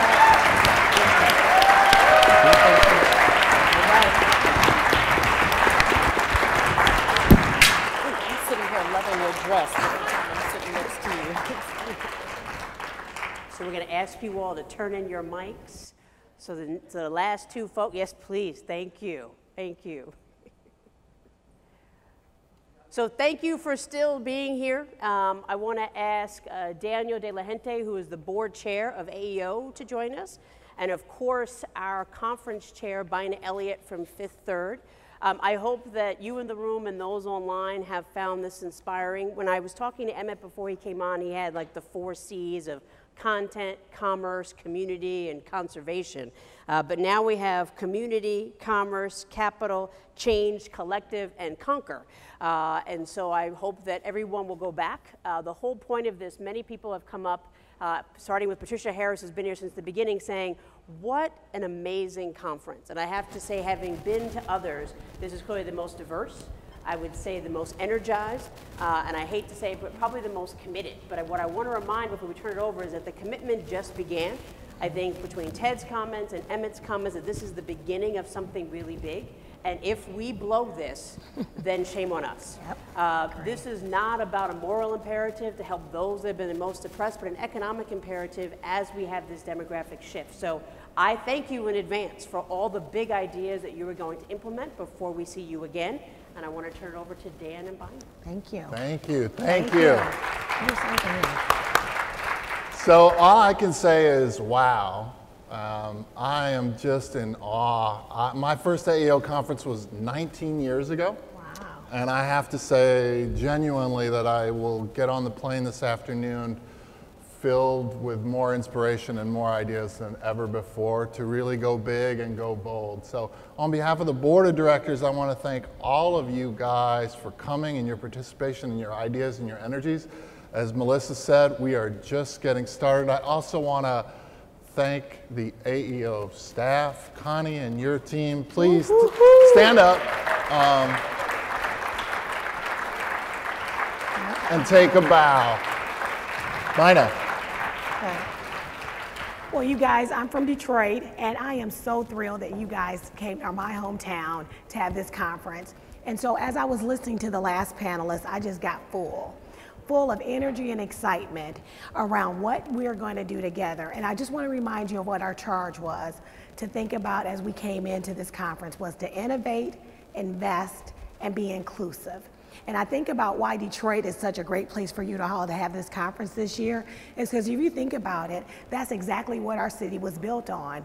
We've been inclusive for a long time. It started with Henry Ford offering employment to everybody, regardless of your race or ethnicity. He said, come to Detroit to work and I'll give you the same wage for the same amount of work. And so that's what we're about in this city. And so as you hear this panel and you hear the panel that we had earlier around being unfiltered around women and being inclusive, this is the city that put the world on wheels.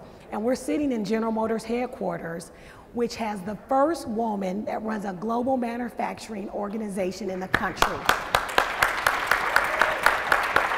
And so when you think about AEO, the charge is in terms of their vision. I'm going to read it because last time I chopped it up, but I think it's important that when you leave here that we are clear about what our charge is, that every business owner and aspiring entrepreneur in the U.S. has access to a robust market of capital and high impact services for creating jobs, wealthy, and communities.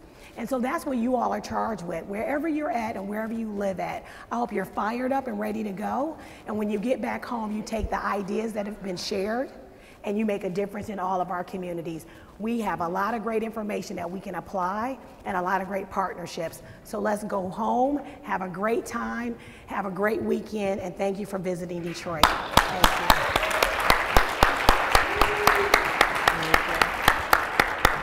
Ladies and gentlemen, thank you. And this concludes our session.